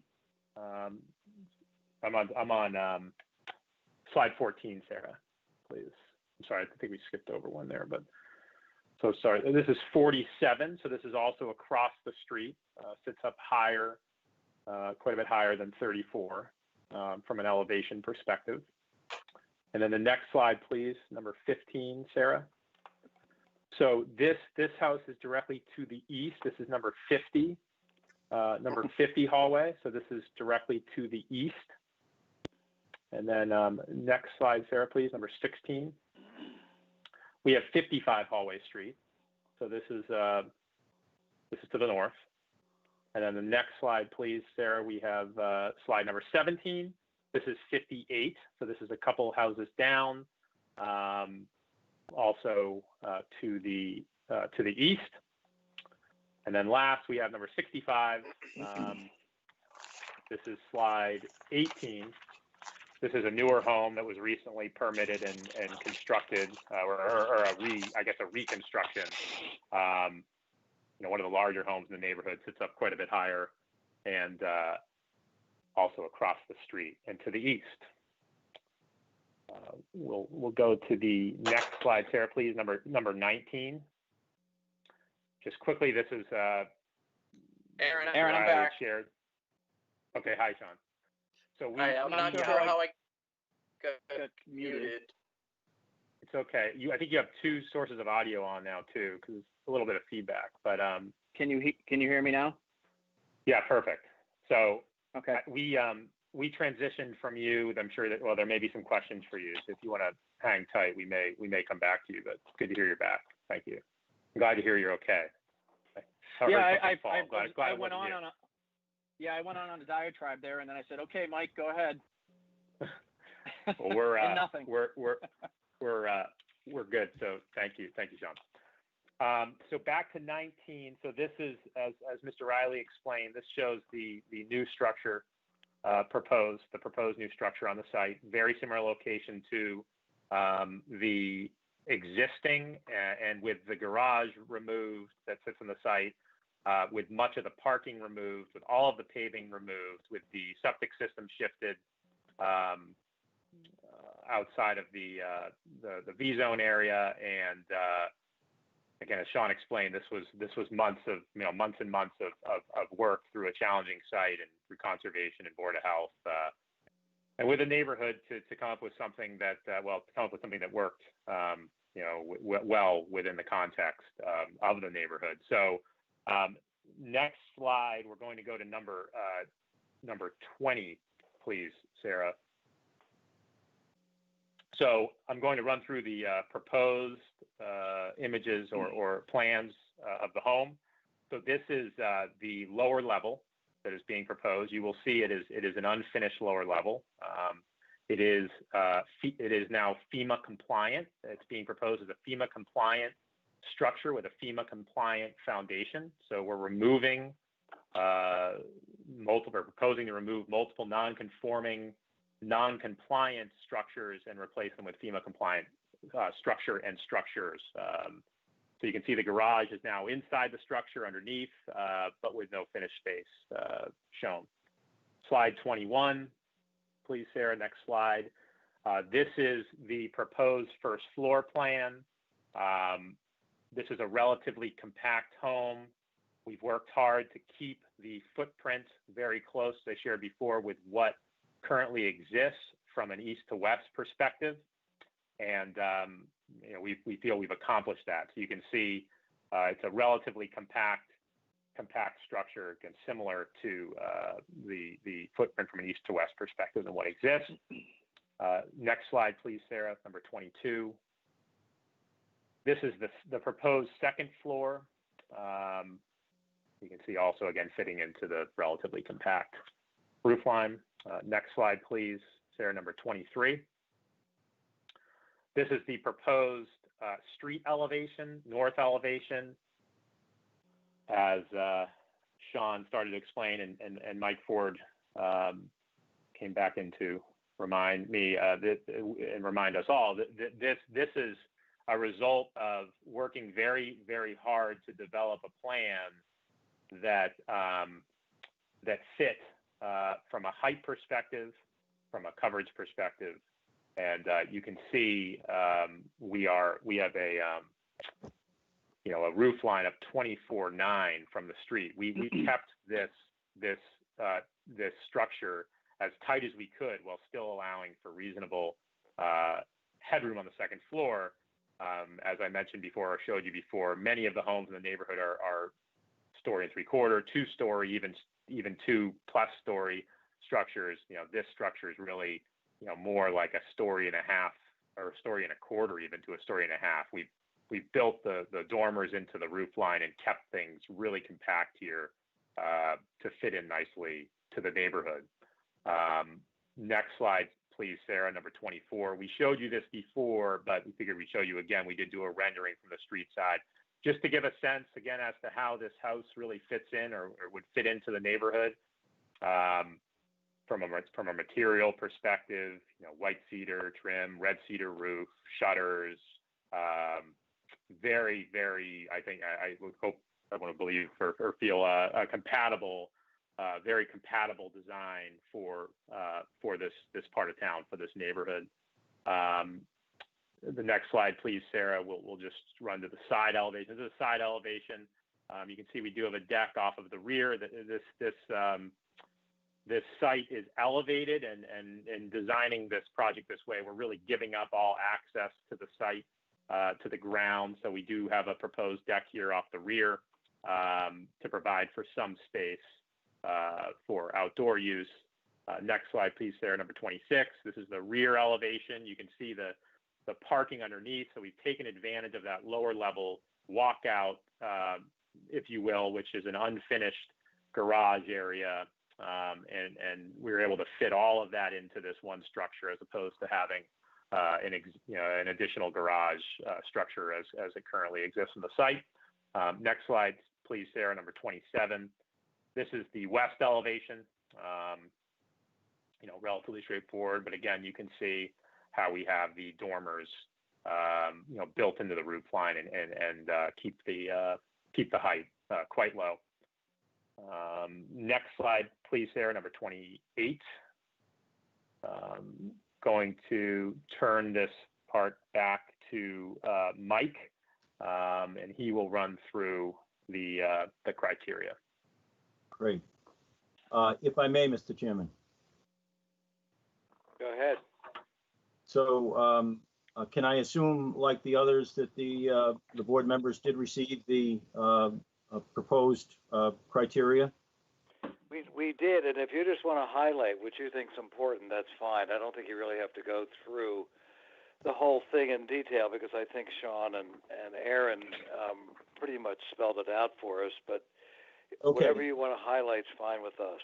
All right, there are some that I would like to emphasize, and I'll try and keep it to those, Mr. Chairman, but we did submit findings on each and every one of the areas that you need to meet. While it's a very challenging site, we think that the project we came up with, the site is adequate to support that project, because what we've done is to remove the structures and the septic system and the pavement and the steep slope driveway, all from the sensitive areas of the site, and have ended up with a structure that I think, as you've seen in terms of its evolution, fits on the site now and is compatible with the street. And therefore, I'd suggest that for the design of this particular proposal, this site is adequate. Compatibility of the size of the proposed structure with neighboring properties. The proposed dwelling, there's a reduction in building coverage on the site of about almost 500 feet or so. We've gone from 2397 down to 1904. We've done that really in 2 ways. One, by getting rid of that garage structure that's in the V zone, and by getting rid of the portion of the existing house that's in the V zone, and thereby compacting, as Aaron showed you as he walked you through the living area, into a new site that's out of entirely. Again, the proposed height measures just 24.9 from the street side, and we believe that fits in with that streetscape. The extent of increase in the non-conforming nature, there really isn't any increase in the non-conforming nature here. The height of the building meets the height requirements and meets or does not get any worse than the other dimensional requirements. The one dimensional requirement in terms of setback that we're still non-conforming in is that front yard setback and the conservancy setback. Sean, I think, covered both of those. We haven't gotten any closer to the front yard, and we do considerably better with respect to the conservancy district with this proposal than what exists. The suitability of the site, including but not limited to its impact on the neighboring properties and the natural environment.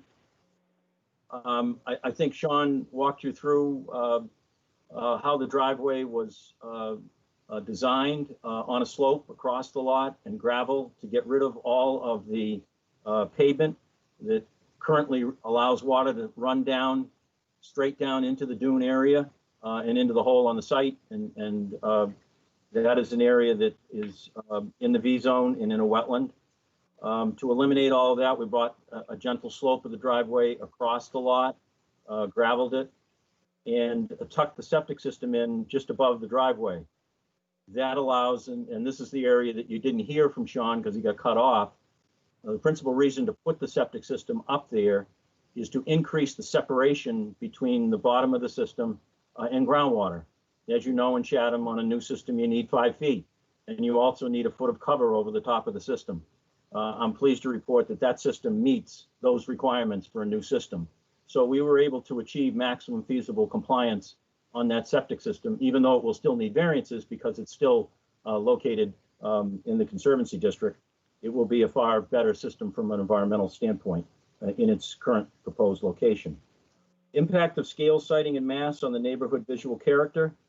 When you looked at the Google Earth slide, and maybe if you went back to number 3, Sarah, slide 3, I think shows it from up above.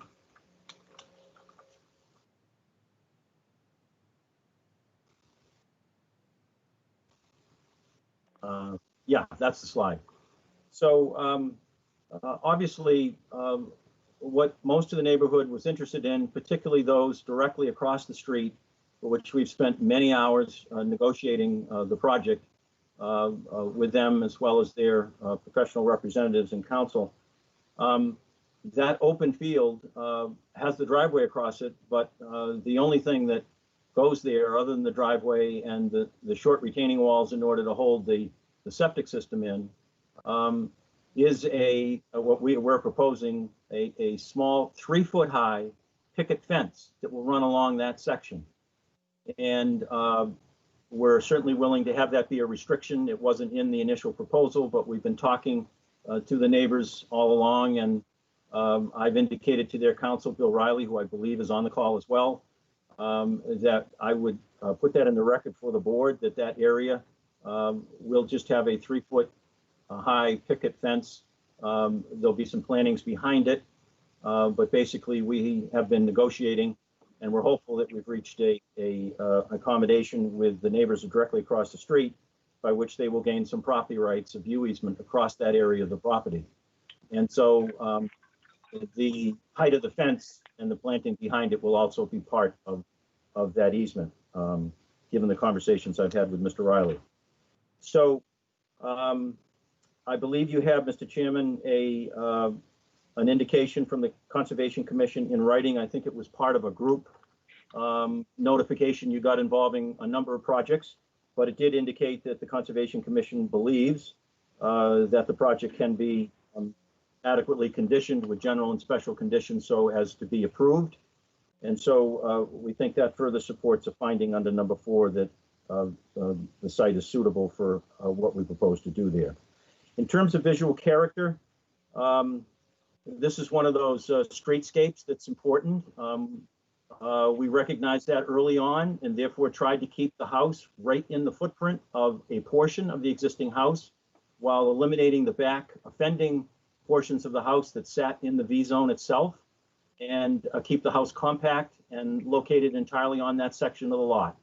Not only because of those across the street whose houses sit up higher and look across this and enjoy that view and wanted to continue to enjoy that view, but also because that's a public way and that is a public streetscape as you ride down Hallway Street. And so that's been an important goal in this project from the outset. It is also a reason that we worked extremely hard to come up with a plan that got the house into the A zone and out of the V zone, so it didn't have to go up on piles, didn't have to be higher, and we could keep it from the streetscape at 24/9. So we think that the impacts of the visual character are limited, and frankly, the long-term benefits are there, we think, with this redevelopment to keep that open space and have the public, as well as the folks who live there, continue to enjoy that view across the lot over the dune and to the ocean. Compatibility of the site, it's compatible. I think we talked about the septic system, and you know the advantages to that. I'll talk about drainage in a minute. There is an abutter letter. When you read it, I'll also suggest an additional condition that the abutter to the east is looking for, which we're in agreement with. The impact on traffic flow and safety, we think the driveway, which because the lot is in the Conservancy District, it was one of those driveways that requires, even on relocation, a trip to the planning board. So we went to the planning board at one of their public meetings. I think you have a recommendation, Mr. Chairman, from the planning board that indicates that they have no, in fact, they recommend favorably the relocation of the driveway. And the benefits in it are obvious. You get rid of the pavement that's down in the V zone. You get rid of the steep slope that's now funneling water down to the wetland. And it's a gravel driveway, and it runs nicely down behind the new house where the garage will be and the access to the garage. Adequacy of utilities and other public utilities, there's adequate utilities on the site, and we don't think noise or litter will be a problem. Now, that said, I will tell you that I'm not exactly sure whether Mr. Riley is going to be able to give us a nod that we are in full agreement. We have been negotiating long and hard, Mr. Chairman, with a number of the neighbors, both directly. Aaron's worked very hard at it. Mr. Riley's worked hard. He's come in and been of great assistance to us. And others in the neighborhood, other neighbors have worked hard in trying to facilitate a resolution here. We hope we've reached it. It does involve us actually granting some private property rights to make this work as well, which really aren't a part of your inquiry, but I just thought I would let you know that. But as of the start of this hearing, I wasn't 100% sure that we had dotted all the I's and T's, and I'm sure that Mr. Riley, when he addresses you, will be able to tell you that. My hope is that we have. When you go through the correspondence, there are a few additional conditions that will become obvious, and I'll speak to those as they go along, Mr. Chairman. Thank you. Is there anybody in the audience wishes to speak in favor of this proposal? Mr. Riley, are you in favor, or did you wait till after I read the correspondence? Well, Mr. Chairman, Michael's description of the negotiations is accurate, and we are very, very close to a complete agreement.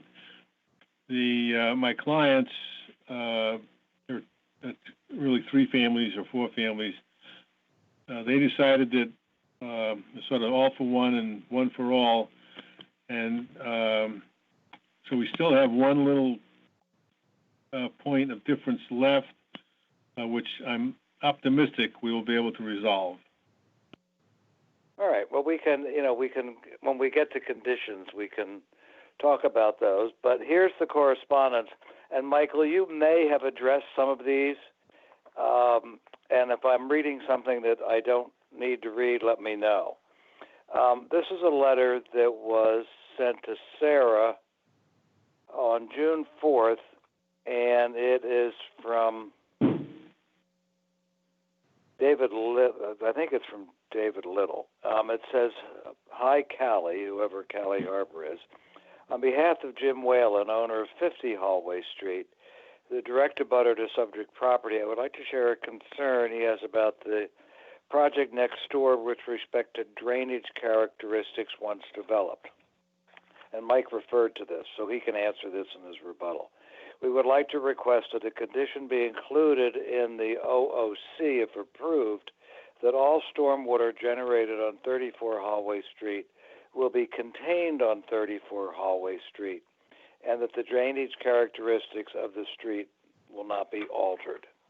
The second letter is from COSCOM, dated May 27th, and it says, 34 Hallway Street, the applicant requested to raise and replace a single-family dwelling and other associated site improvements. The applicant requested a continuance to June 10th, which was yesterday, and the continuance request was approved by the commission.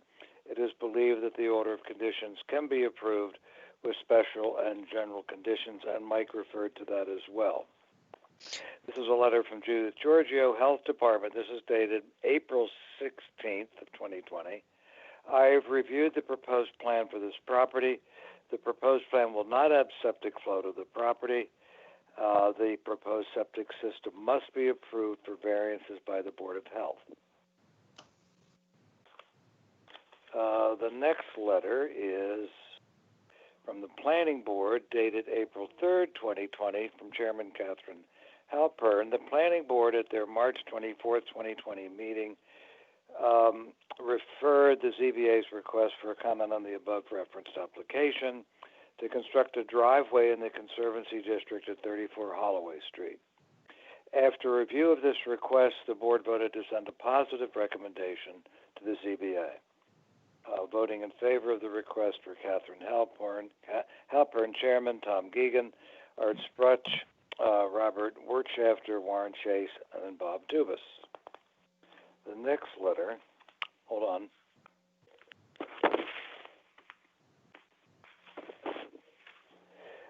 This one is from the guy that owns the Surfside Inn, Mark Der Hagopian, I guess. And he was opposed to it originally. I don't see any point in reading his letter because he has since written another one that says he's okay with it. So if so this is actually the letter he sent to Sarah on June 11th, this morning. It says, hello, Mark Hagopian, owner of 2425 Holloway, is not in opposition to the new house plan. I was contacted by the developer, and they amicably addressed my concerns. This is a letter from Diana and Chapman, and they are, I guess it's Diana Chapman. Hi, Sarah. Please see our email below with regard to the changes proposed at 34 Holloway Street. Could you please lodge our objections for the record in today's hearing? And what they say is this. We have reviewed the plans for 34 Holloway Street and the Conservation Commission application you forwarded. We had not previously been included in the discussions as our property is further down Holloway Street than the notice to abutters requires. However, as we need to preserve Holloway Street for access to our property, we would like to express our concerns with the plans. The application states that the removal of the existing paved driveway on the garage will improve the protection of the coastal dune/bank as less water may ramp up the bank. However, the application does not address the fact that the proposed new driveway crosses the no-disturb stone and together with the proposed retaining wall will increase the possibility of water ramping back toward the bank. This alone should be reason enough to leave the driveway where it currently is located and replace the pavement with a permeable shell driveway. Number two, there should be little to no change to the vacant portion of the lot, as the bank has only built up over recent years, though coastal dune nourishment actions and favorable tides and shifting sands. Nothing should be done that would undermine the backside of the dune/bank facing Holloway Street, as that would jeopardize the portion of the bank and potentially jeopardize Holloway Street. This has a direct impact on owners of Holloway Street, such as ours, and those that are to the east of 34 and need the street to access our properties. This is number three, any vegetated strip should be added only around the new building and no changes should be made to the open space. The wildlife corridor is functioning well and should not be altered or disturbed. Number four, the addition of the long driveway across the property instead of the short driveway next to the property would also increase human activity near that natural habitat that lies around the property on all sides. Would you kindly forward our email to the Zoning Board of Appeals and Conservation Commission as evidence of our objection to the proposed driveway and retaining wall changes to the open space that currently exists next to 34 Hallway, Diane and John Chapman, and they live at 81 Hallway Street. This is a letter from,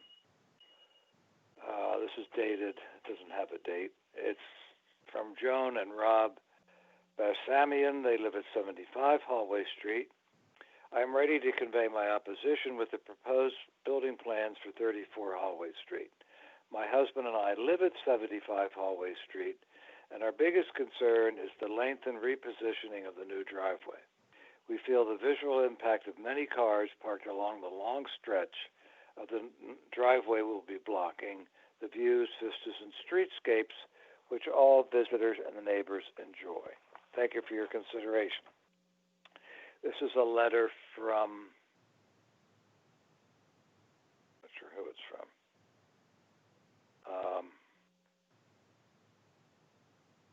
Hold on a second.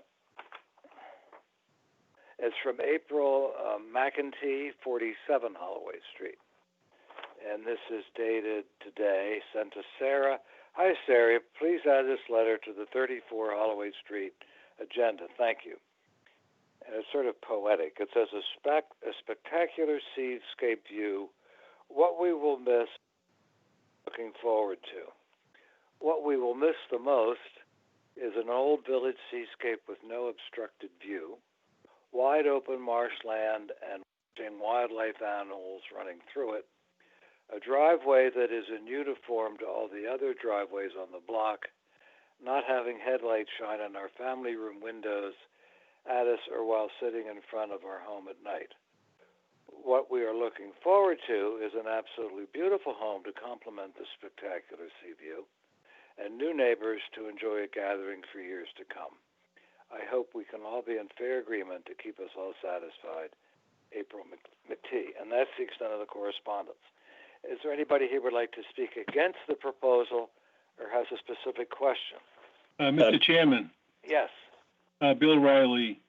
I've been informed by my clients via email that we are accepting the terms offered by the applicant and are now in a complete agreement regarding the property. Thank you. So, Michael, I'm not sure who were involved in all these negotiations other than the gentleman that owns the inn, and he's absolved you. The other correspondence that I read, I'm not sure if they were part of this discussion group, but if they aren't, could you address their concerns, or if they are, let us know that they've been resolved. Mr. Chairman, I can tell you that the McEntee family and the Barsamians were part of our group. Okay. And they're happy, so. Mr. Chairman, I'm sorry, Bill, you had something further? No, I'm done. All right. So, Mr. Chairman, this is Mike Ford for the record. I just took some notes as you went through that. The Dave Little correspondence on behalf of Jim Whalen, the neighbor immediately to the east. The note that he wants conservation to add to the order of conditions, that we won't affect the drainage. We have no problems with you adding that as a condition of this special permit as well. That's acceptable to us. Okay. Sarah, did you get that? Yes, I did, but you should have received an additional email from Mr. Whalen that I sent today at about 11:40 this morning about the 10-inch path easement. And it was referenced. Okay. So, Mike, I'm probably going to need you to send me whatever language you had in there in reference to his. I'm gonna address that. So. Okay. So, Mr. Chairman, there is another email that I don't believe you read, but I did see it come in the record. It is from the neighbor immediately to the east, Mr. Jim Whalen. So he abuts just the easterly side of what's been referred to as the open space portion of 34 Hallway. And he references some language that I had sent regarding an easement. Without going into too much background, there is an existing easement on the property that runs from Hallway Street down to the beach for the benefit of another property out on Main Street. And he was concerned if that easement was constructed, that would negatively affect his property. It really doesn't have anything to do with the project that we're proposing. But given the fact it was a concern, I took it upon myself to go back to the folks that hold that easement, and I've negotiated with them that they wouldn't exercise those rights as long as the right-of-way that is just beyond the Whalen House that accesses the Conservation Foundation property that everybody uses to get down to the beach continues to remain open. And I've got them to agree to that in writing, but that will be a private agreement, and that will be recorded at the Registry of Deeds. I just wanted to put it on the record here with you, but I don't think that it's appropriate that that actually become a condition of the zoning board decision. That's fine with me. But that's what he's referring to, and I've already sent that over to Mr. Riley, his counsel, and maybe Bill can speak to that, but that's going to be taken care of with the recording at the Registry of Deeds. Okay. Yeah, Mr. Chairman, Bill Riley, on behalf of Jim Whalen, and I've reviewed the language, and I think Mike's done a good job, and it's satisfactory to me, and I'm sure Mr. Whalen's going to accept my recommendation on that too. And then Mr. Whalen had a third issue, and his third issue was that he'd be in support as long as the view easements that the neighbors on the north side of Hallway Street were seeking were finally settled. And given Mr. Riley's report of just a few moments ago that his clients have now informed him that we're in agreement on all aspects of that, it sounds like we've come to an agreement on that. That was the third issue in Mr. Whalen's email that you didn't see. Okay. Bob, I'm not sure if you received it, but there was one additional piece of correspondence that I sent out from Carolyn Wheeler. I didn't see that one, but go ahead. It says, to whom it may concern, just back and ready for summer, Friends and Hallway Street, I find it changed. We have not been able to meet in person to discuss options. Zoom is a wonderful option, but not as personal. Reason, a house plan. I would like to have a meeting of interested people on Hallway Street. We can bring our chairs and sit on lot 34. I feel the long curving driveway will change the overall feeling of Hallway. Our homes are like old Chatham, a similar look to all. Why do some want to change that look? When I built 55 Hallway, the town would not let me widen the driveway 2 feet. 55 also backs up to a wetland, and there are limitations, so they would not be distributed. The house at 34 backs up to wetlands, and by putting the proposed driveway, the water flow could be changed. By leaving the driveway in its present location, several things will be accomplished. No change to the wetlands, retain the continuity of Hallway homes, most of all, happy neighbors. Thank you, Carolyn Wheeler. Michael, any comments? Yes. Yes. I think both Mr. Riley and I covered in the presentation in chief the environmental reasons why this driveway was changed the way it was. And given the pavement and the impact on the existing resource areas, and we've worked very closely with conservation and others to design a project that has a beneficial effect on the environment there. So I appreciate what she's saying. With respect to happy neighbors, I think Mr. Riley's comment says it all. After working many months on this, it sounds like we've finally been able to satisfy everybody with some of the private agreements that we're entering into outside the zoning process. So I think when she wrote that, and I also think when Diane Chapman wrote hers, they were unaware that we were still working to come to this agreement, and we've now done that. Works for me. So that being said, questions from the board. Mr. Nixon. I have no questions. Mr. Semple. Paul Semple. I guess my question would be, it seems to me that the streetscape is especially significant with respect to the undeveloped area between 34 and 50 on Hallway. And as you mentioned, the driveway is going to be going through a good portion of that. One of the comments that one of the neighbors raised was the question of parking on that driveway, which it seems to me would pretty much eliminate the streetscape view that currently exists. Is that an issue? That's been an issue that we've discussed. This is Mike Ford. May I, Mr. Chairman? Sure, absolutely. All right. It has been an issue. We've discussed it long and hard with the neighbors. The driveway, as it slopes down quickly, gets to elevation 7, 6, 5. Cars will quickly be below the view shed from the road, which is elevation 15, Paul.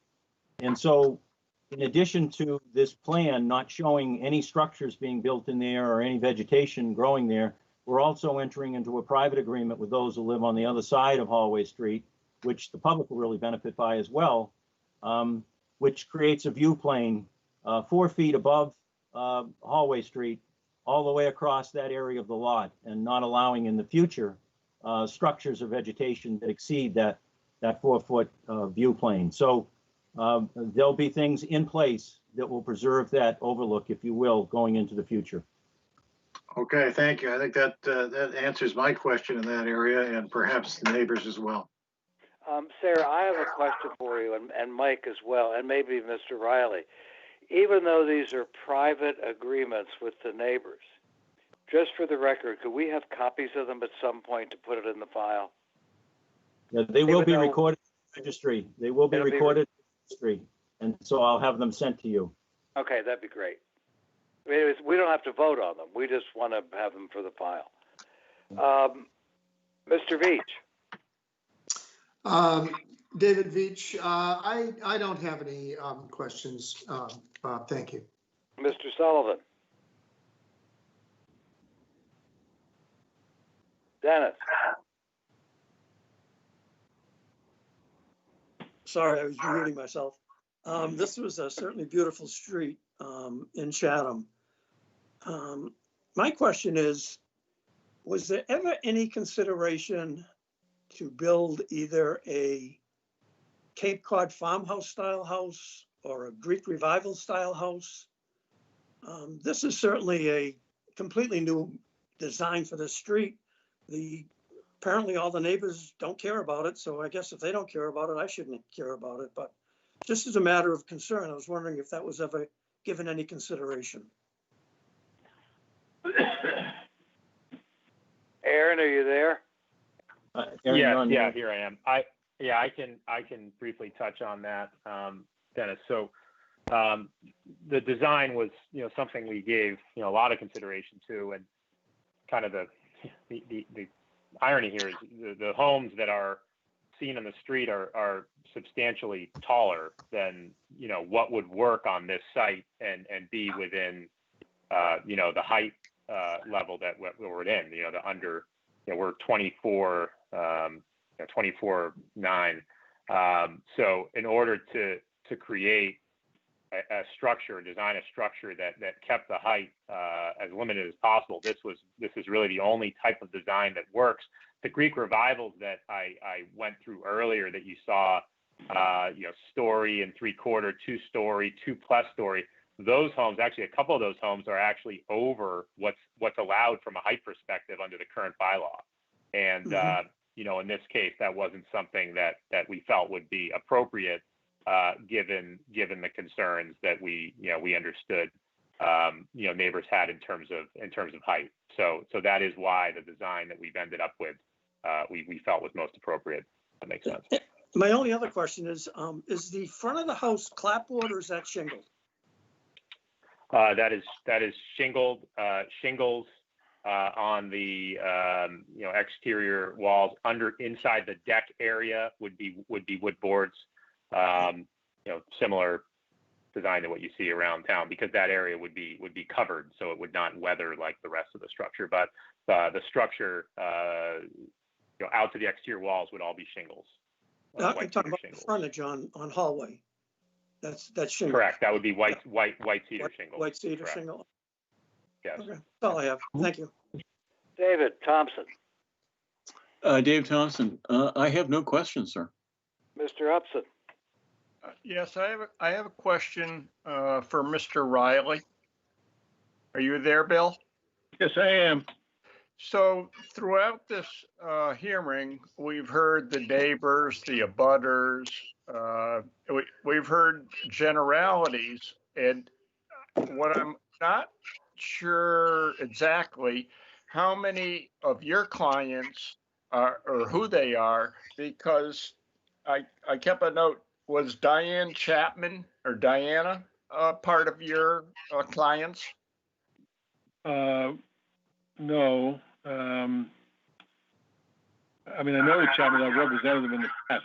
I know they were not part of the people I was dealing with directly. I was dealing with the McKenty family, the Ravosky family, and the Whalen family. And Rob Barsamian was a part of that group as well. So those are my clients. And and you know, as I indicated earlier, it was either they all agreed or they weren't going to agree, and one of the parties had a problem, and you know, but during the meeting, he sent me an email after I'd initially spoken with you. He sent me an email and said that he accepts the terms. So all my clients are in agreement with the proposal, you know, that Aaron has made through my board to satisfy their concerns. Thank you, Bill. So it looked like Diana Chapman, 75 Holloway. I don't know their names, so I don't know if that's one of Attorney Riley's clients. And Carolyn Wheeler are not supporting it. Maybe that's too strong of a term, but I think we were hearing throughout a lot of the, we'll say, discussions, well, the neighbors were in favor of this, and we've got this resolved. In fact, at one point, Attorney Riley said, I'm optimistic that the neighbors will, you know, agree on it. But there's 7 people that have weighed in on it, and it looks like it's 4-3. I'm sure Mr. Ford could comment on that. Well, this is the chairman, Bob Hess. So let me answer that, if I may. In reading the Chapman's letter, they are concerned about the driveway. Mr. Ford has addressed the driveway, saying that it has the approval of the Conservation Commission. It is going to be a permeable shell driveway, and it is a significant improvement in terms of the wetlands, the environment, etc. And if COSCOM is happy with it, and most of the neighbors are happy with it, then I think that Mr. Chapman's or Mrs. Chapman's concerns have at least been addressed and approved as far as COSCOM is concerned. As far as Mrs. Wheeler, this has been going on since early spring, and she arrives, I guess, this week and is voicing objections. She's had 4 months to voice objections. And to hear from her today or yesterday, you know, we have to respect what she's saying, but I think it's sort of closing the, you know, the barn door is closed and the horses gotten out and come back in. So I cannot really be concerned about Mrs. Wheeler's concerns, and I think that the Chapmans have been addressed. If somebody wants to disagree with that, but that's my opinion. So, Michael, if you want to add anything to Buck's concerns, just very briefly. Thank you, Mr. Chairman. This is Mike Ford. Just very briefly, Buck, with respect to that, I know during these negotiations and dealing with Mr. Riley, that the entire, was described to me as the entire neighborhood had a meeting over the weekend. And I don't know whether the Chapmans were then down and whether the Webbers were finally down, but we didn't have an agreement at the end of the weekend. And so I think some of these were written with the anticipation that an agreement had not been reached. And particularly with respect to view easements, frankly, that will run with the land and keep this open in perpetuity, notwithstanding the zoning decision. So it may be that some of these letters came in not knowing that the agreement was reached, obviously because Mr. Riley just announced it during the meeting. So that may be the explanation for some of it, Buck. Buck? Buck?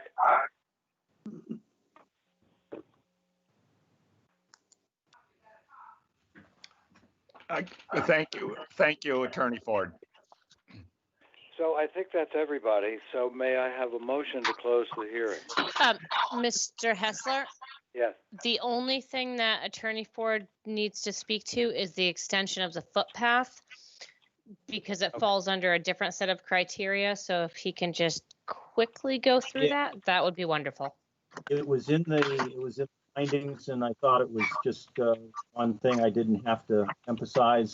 On the Conservation Commission, we're looking to, with the new driveway and the new layout, remove the garage, things change at the bottom of the lot, and so the small footpath access to the beach, we're seeking a change. It's in the Conservancy District, so you folks have to weigh in on that as well. That is pending as part of our order of conditions before the Conservation Commission. We need to Thank vote you, on Attorney Ford. You will need to do two separate votes, one for the path and one for the dwelling, because there's two separate sections of the bylaw. Thank you, Attorney Ford. Mike, before we go into deliberations, could you, so it may actually be part of our deliberations, what are the conditions that you're proposing? I'm sorry, I didn't hear that, Mr. Hessler. What are the conditions that you were proposing that we consider when we vote? The Dave Little condition on behalf of Mr. Wayland, a condition that the only fence, the fence that will be built in front of the property will be a picket fence no more than 3 feet high. Okay, and that's it. That's it. The rest of the other concerns are all handled through the private agreements, both Mr. Whalen's concerns with respect to the beach access easement, and then, of course, the view easements that Mr. Riley and I have negotiated for the benefit of the neighborhood. Okay, so as long as we're on the talking about conditions, what's your time frame for this? Or maybe Aaron, this is a place where we cannot build this summer or do anything this summer. Just because of the nature of the road. Understood. We would, our goal is to start after Labor Day, is the plan. So we would definitely wait, and I've told the neighbors that we would not be doing any construction during the summer. And the other conditions. So the plan would be. Go ahead. Yep, sorry. And we keep vehicles off the road as well. Use the site for parking. And then for the overflow season, particularly for the hotel, nothing on the weekends. So what I would ask is during the off season, we'd like to be able to work on weekends with the goal of being substantially complete by the following summer. So we're done. So after the season, in the off season, we'd like to work weekends when necessary. So the shoulder season is usually Columbus Day. Does that work for you? Yeah, that's fine. Columbus Day to Memorial Day. Memorial Day. Yeah. So no weekend work. Before or after? Basically, before or after. Yeah. That's fine. Okay. Yeah. All right. So, Paul, could you close the hearing and open it for discussion? Yes, this is Paul Semple. I'll move to close the hearing and move into deliberations. Mr. David Veach, second. All those in favor, Mr. Nixon. Nixon says aye. Semple. Semple says yes. Veach. Veach says yes. Sullivan. Sullivan, yes. And Hessler says yes. Deliberations, Mr. Nixon. Well, I think a lot of people have spent a gigantic amount of time and effort to come up with what I would judge to be a fantastic solution. it seems like attorneys Ford and Riley and the neighbors have gotten together, along with, don't forget the folks who purchased this want to have a great home, and they're going to have a great home. So I'm very pleased about the amount of work, and I know there might be a question or two of some more distant neighbors, but we can't handle everything. It just is impossible in something like this. So I think we should approve it the way it is with the condition. The only thing I'm concerned about, and Aaron, this is speaking to you, sometimes projects take longer than you think. And I would not want to see construction in the summer of 21. If you're not done by, let's say, the 20th of June, I would not want to see any construction. So that's my 2 cents.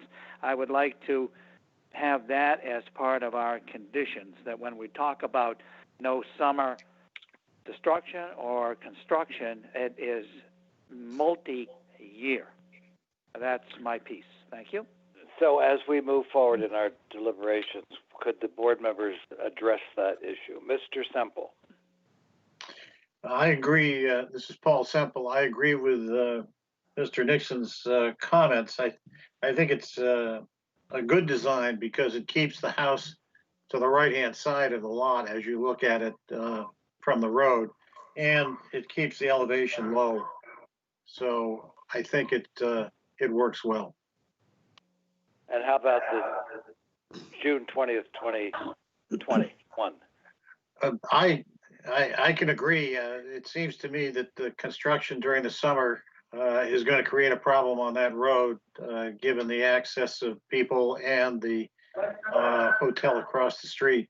I don't know whether that raises a problem for Paul Hemus or whether they expect that they can, in fact, comply with that. Mr. Veach.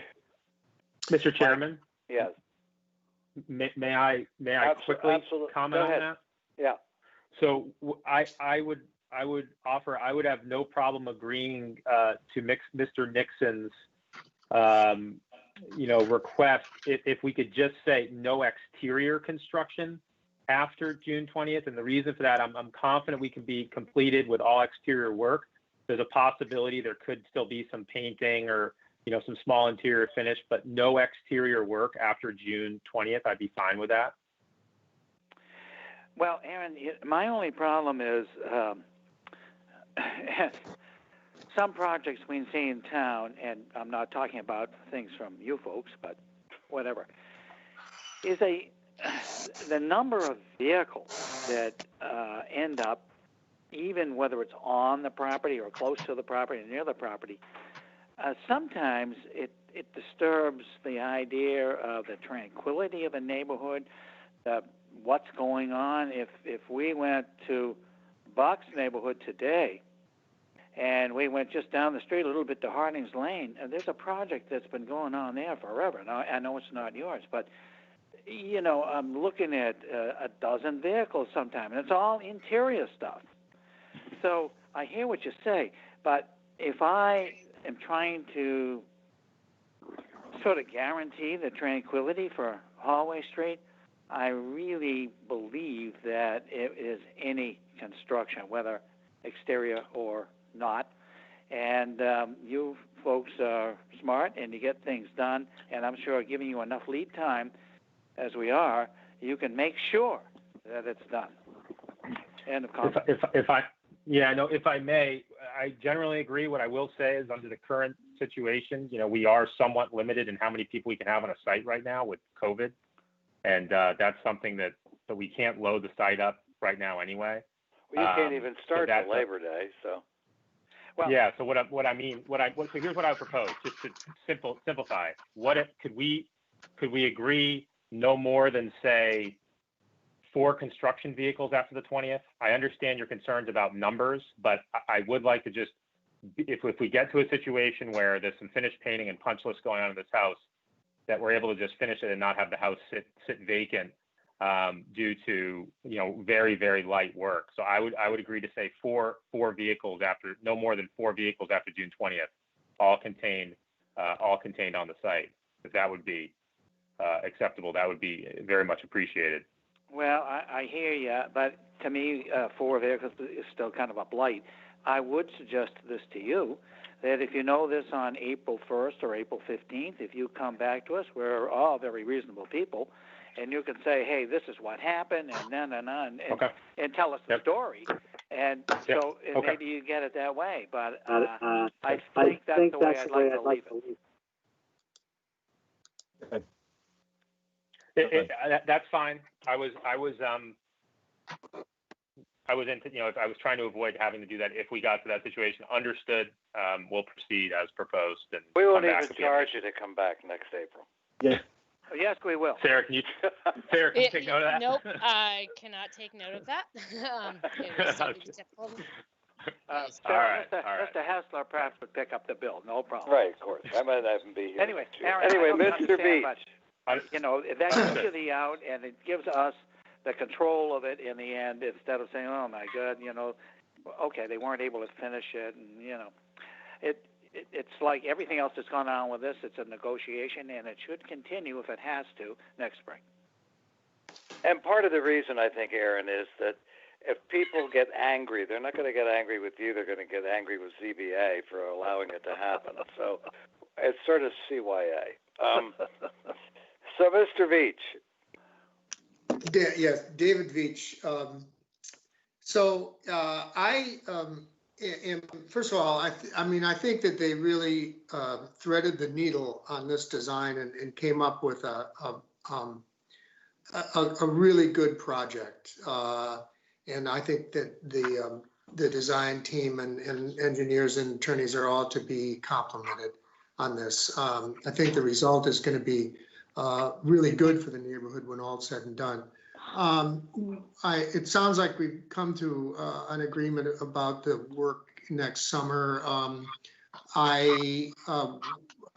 Which I'm fine with that. I think I could be a little more liberal than Mr. Nixon is suggesting this time. I would think that if we kept kept our normal summer, no exterior work thing in place for any summer, whether this one or next. And I think that, and I'm happy to if we sit down in April and talk about a need to change any of that. But I think that we could just use our standard summer protocols for construction work in this location. And so this is certainly not going to be substantially more detrimental to the neighborhood than what's there. And it meets our criteria over the objections. I understand some of the objections of neighbors, but I think all in all, this project is going to be a good one, and I'll support it. Thanks. Mr. Sullivan. Dennis Sullivan, yeah, I think it's a nice project. I was initially concerned about the mass of the house, but I think from the street design, from the street side, it looks fabulous. The only mass of the house is when looking at it from the Atlantic Ocean. So I think it's a nice project and vote in favor of it. Mr. Thompson. Mr. Thompson here. I echo everything that people have said prior to calling on me. I would agree definitely with Mr. Veach regarding next summer to come back in April. If I was voting, I definitely would vote in favor. Thank you. Mr. Upson. Is this Buck? I have no comments. I know we're in deliberation, but I still have no comments. All right, and I think it's a spectacular project. I commend everybody that's been involved, and Michael, I think you really did dot the I's and cross the T's, and you and Mr. Riley and the Polhemuses and the owners and the neighbors all deserve a real pat on the back, because this is what it's all about, is when you solve the problems before you come to us, it makes the job much easier for us. So that being said, Sarah, I think you know what the conditions are. Could you read them for us? Well, so we have Mr. Whalen's condition that all stormwater generated on 34 Hallway Street be contained on 34 Hallway Street, and that the drainage characteristics of the street not be altered.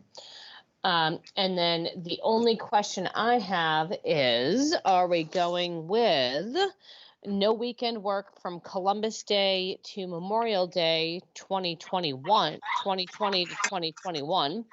Or are we going with our typical seasonal conditions of all construction activity in between June 30th and Labor Day, which prohibits weekend work and limits hours of work? My understanding was that between Columbus Day and June 20th of 2021, they can work on the weekends as well as through the week, with whatever the normal hours are, and all off-street parking. And it's only next June of 2021 that they have to come back to us if they want to do any work that's not finished. What about this season? They can do whatever they want between Labor Day and Columbus Day with our regular seasonal restrictions, other than that they can do it. I think that's... So that, but typically we have no exterior construction. Demolition of a dwelling, new foundations are technically exterior construction. No, I think they can do that after Labor Day. After Labor Day or after Columbus Day? Because I know Mr. Nixon was talking about the shoulder season. Yeah. Fearless leader, it really should not start until after Columbus Day. Yeah. Okay, so we'll go with no work shall not commence until after Columbus Day of 2020. Yep. Can I interject? That's not what we said earlier. No, yeah, that's different. Well, and that's where I'm getting a little confused because everybody's throwing things out there, and I'm just trying to interpret them as best as I possibly can. Mr. Chairman, Mike Ford, Yes. You were pretty clear, and Mr. Nixon was pretty clear, that Aaron could get started after Labor Day. Yeah, I thought so too. And the goal is get it done. Get it done. That's it. Get it done before next summer. And or if you can't, you come back and see us. But you got to come back and see us even for interior work. So you're correct. You get things done, go get it done. Show us you can do it. So to change it. Mr. Ford, you are correct. After Labor Day, certainly you folks can start, and just what would be in place between that and Columbus Day would be the usual seasonal restrictions we had about Sundays and all that kind of stuff. That's right. We understood that. Yes. Okay, good. Yep. Okay. Okay. Correct. Now, Sarah, Okay. that's straighten that out for you? So we're going to go with our typical seasonal conditions, except until Labor Day to Columbus Day, they can't do weekend work. Is that what you were trying to get at, Dave? Yes. Okay. I will figure it out. Good. It's just that, come next summer, 2021, if they want to do anything, both external or internal, no go unless they come back and talk to us about it. Of course, the more we restrict them in 2020, the less time they're going to have to work to get it done before next June. So they are very clever people at they are. Polhemus. So are we ready to vote? Well, Mr. this Chairman, is Mike- Paul Semple. I have you have me confused about what is intended to happen between Labor Day and Columbus Day. There was talk about the shoulder season and something there, but it sounds to me as if that is not an issue now. That's right. The usual seasonal restrictions we have would be enforced, meaning obviously you have to keep the vehicles, off the street, and all the stuff that we usually put on. That would be what goes on between Labor Day and Columbus Day, and then that ceases until next June. If they haven't finished it, then they got to come back and tell us what they need to do and what they're going to do. So this is Paul Semple again. Sarah, is that clear to you then? So Dave, from what you just said, if they were to get a building permit in 30 days, they could start work. Not till Labor Day. No, not till after Nothing. Labor Day. Because you Absolutely just said between Labor Day and Columbus Day.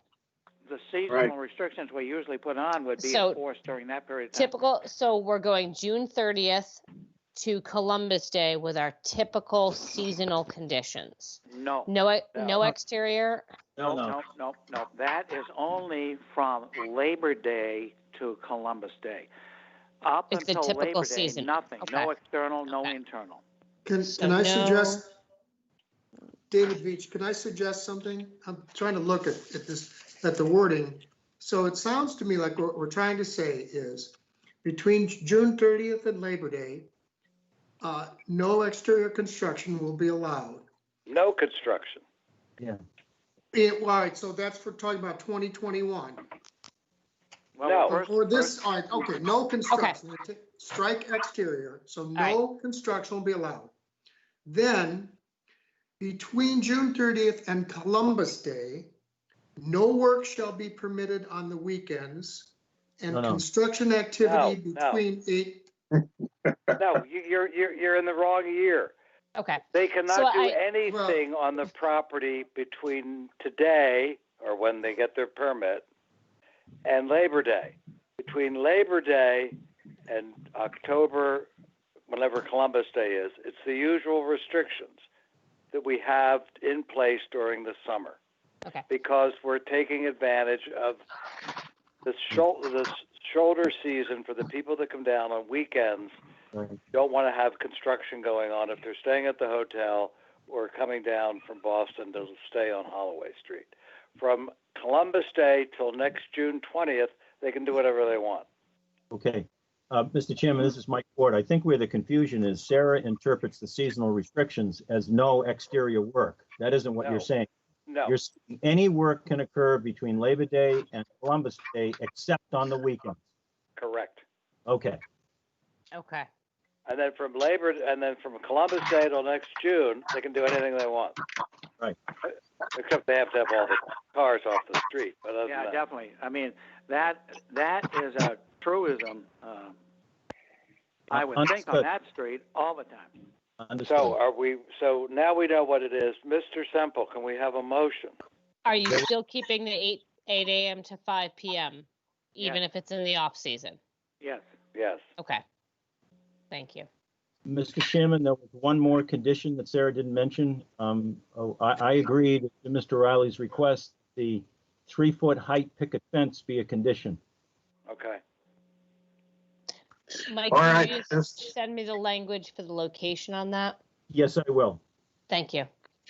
This is Paul Semple. I will move to approve the application with the conditions that we have discussed as finally determined by Sarah. And she will place them in our minutes, and we can then review those minutes and confirm that that's correct or incorrect. David Veach, second. All those in favor, Mr. Nixon. Nixon votes yes. Mr. Semple. Semple votes yes. Mr. Veach. Veach votes yes. Mr. Sullivan. Sullivan, yes. And Hessler votes yes. It's passed unanimously. Thank you. Now, Bob, we've got 2 votes here. Oh, yes. All right. So that's on the building itself, the house. That's on the house. I just need a quick one on the path. And then the second one is the path, and there are no restrictions. They can do whatever they want. This is Paul Semple. I will move to approve their application for the extension of the path. David Veach, second. All those in favor, Mr. Nixon. Nixon votes yes. Mr. Semple. Semple votes yes. Mr. Veach. Veach votes yes. Mr. Sullivan. Sullivan votes yes. And Hessler votes yes. That's unanimous. Both of them are unanimous. Thank you, everybody. Thank you very much. Is there minutes? Anybody have any changes or ideas about the minutes? Well, this is Paul Semple. I'll move to approve the minutes as published. David Veach, second. All those in favor, Mr. Nixon. Nixon votes yes. Mr. Semple. Semple votes yes. Mr. Veach. Veach votes yes. Mr. Sullivan. Sullivan votes yes. And Thompson and Buck, you can weigh in, but you don't have a vote. And I vote yes, Chairman Bob Hessler. So thank you one and all for listening. It was a good meeting. And can I ask a question? Yes. Go ahead. My name's Dave Thompson, and I'm only an associate member. But I was just thinking about the house down at 117 Shattuck Place. It's in the pucker brush. I don't see why we have to hold back on that construction, destruction, and whatever, just because of people down the end of or the beginning of Shattuck Place. I really feel that we should be able to work on that during the summer. So I still need help. unfortunately, Mr. Thompson, that hearing has been closed, so we can't continue to deliberate on it. But can we reopen it? No. Not without re-advertising and re-noticing applicants and abutters. Well, I would say what I really think, and that's not nice. But thank you anyway. Thank you, Sarah, for explaining that to me. You're welcome. Thank you. So the next week we're having a 40B. Oh, no. So do your homework, and we'll reconvene next Thursday at 3 o'clock. Mr. All right. Hessler, we do need a motion and roll call to adjourn the meeting. Mr. Semple. Paul Semple, I'll move to adjourn the meeting. David Veach seconds. All those in favor, Mr. Nixon. Nixon votes yes? Mr. Semple. Semple votes yes. Mr. Veach. Veach votes yes. Mr. Sullivan. Sullivan votes yes. And Hessler votes yes. Mark, thank you for taking care of us. We appreciate it. We're finished. Over and out.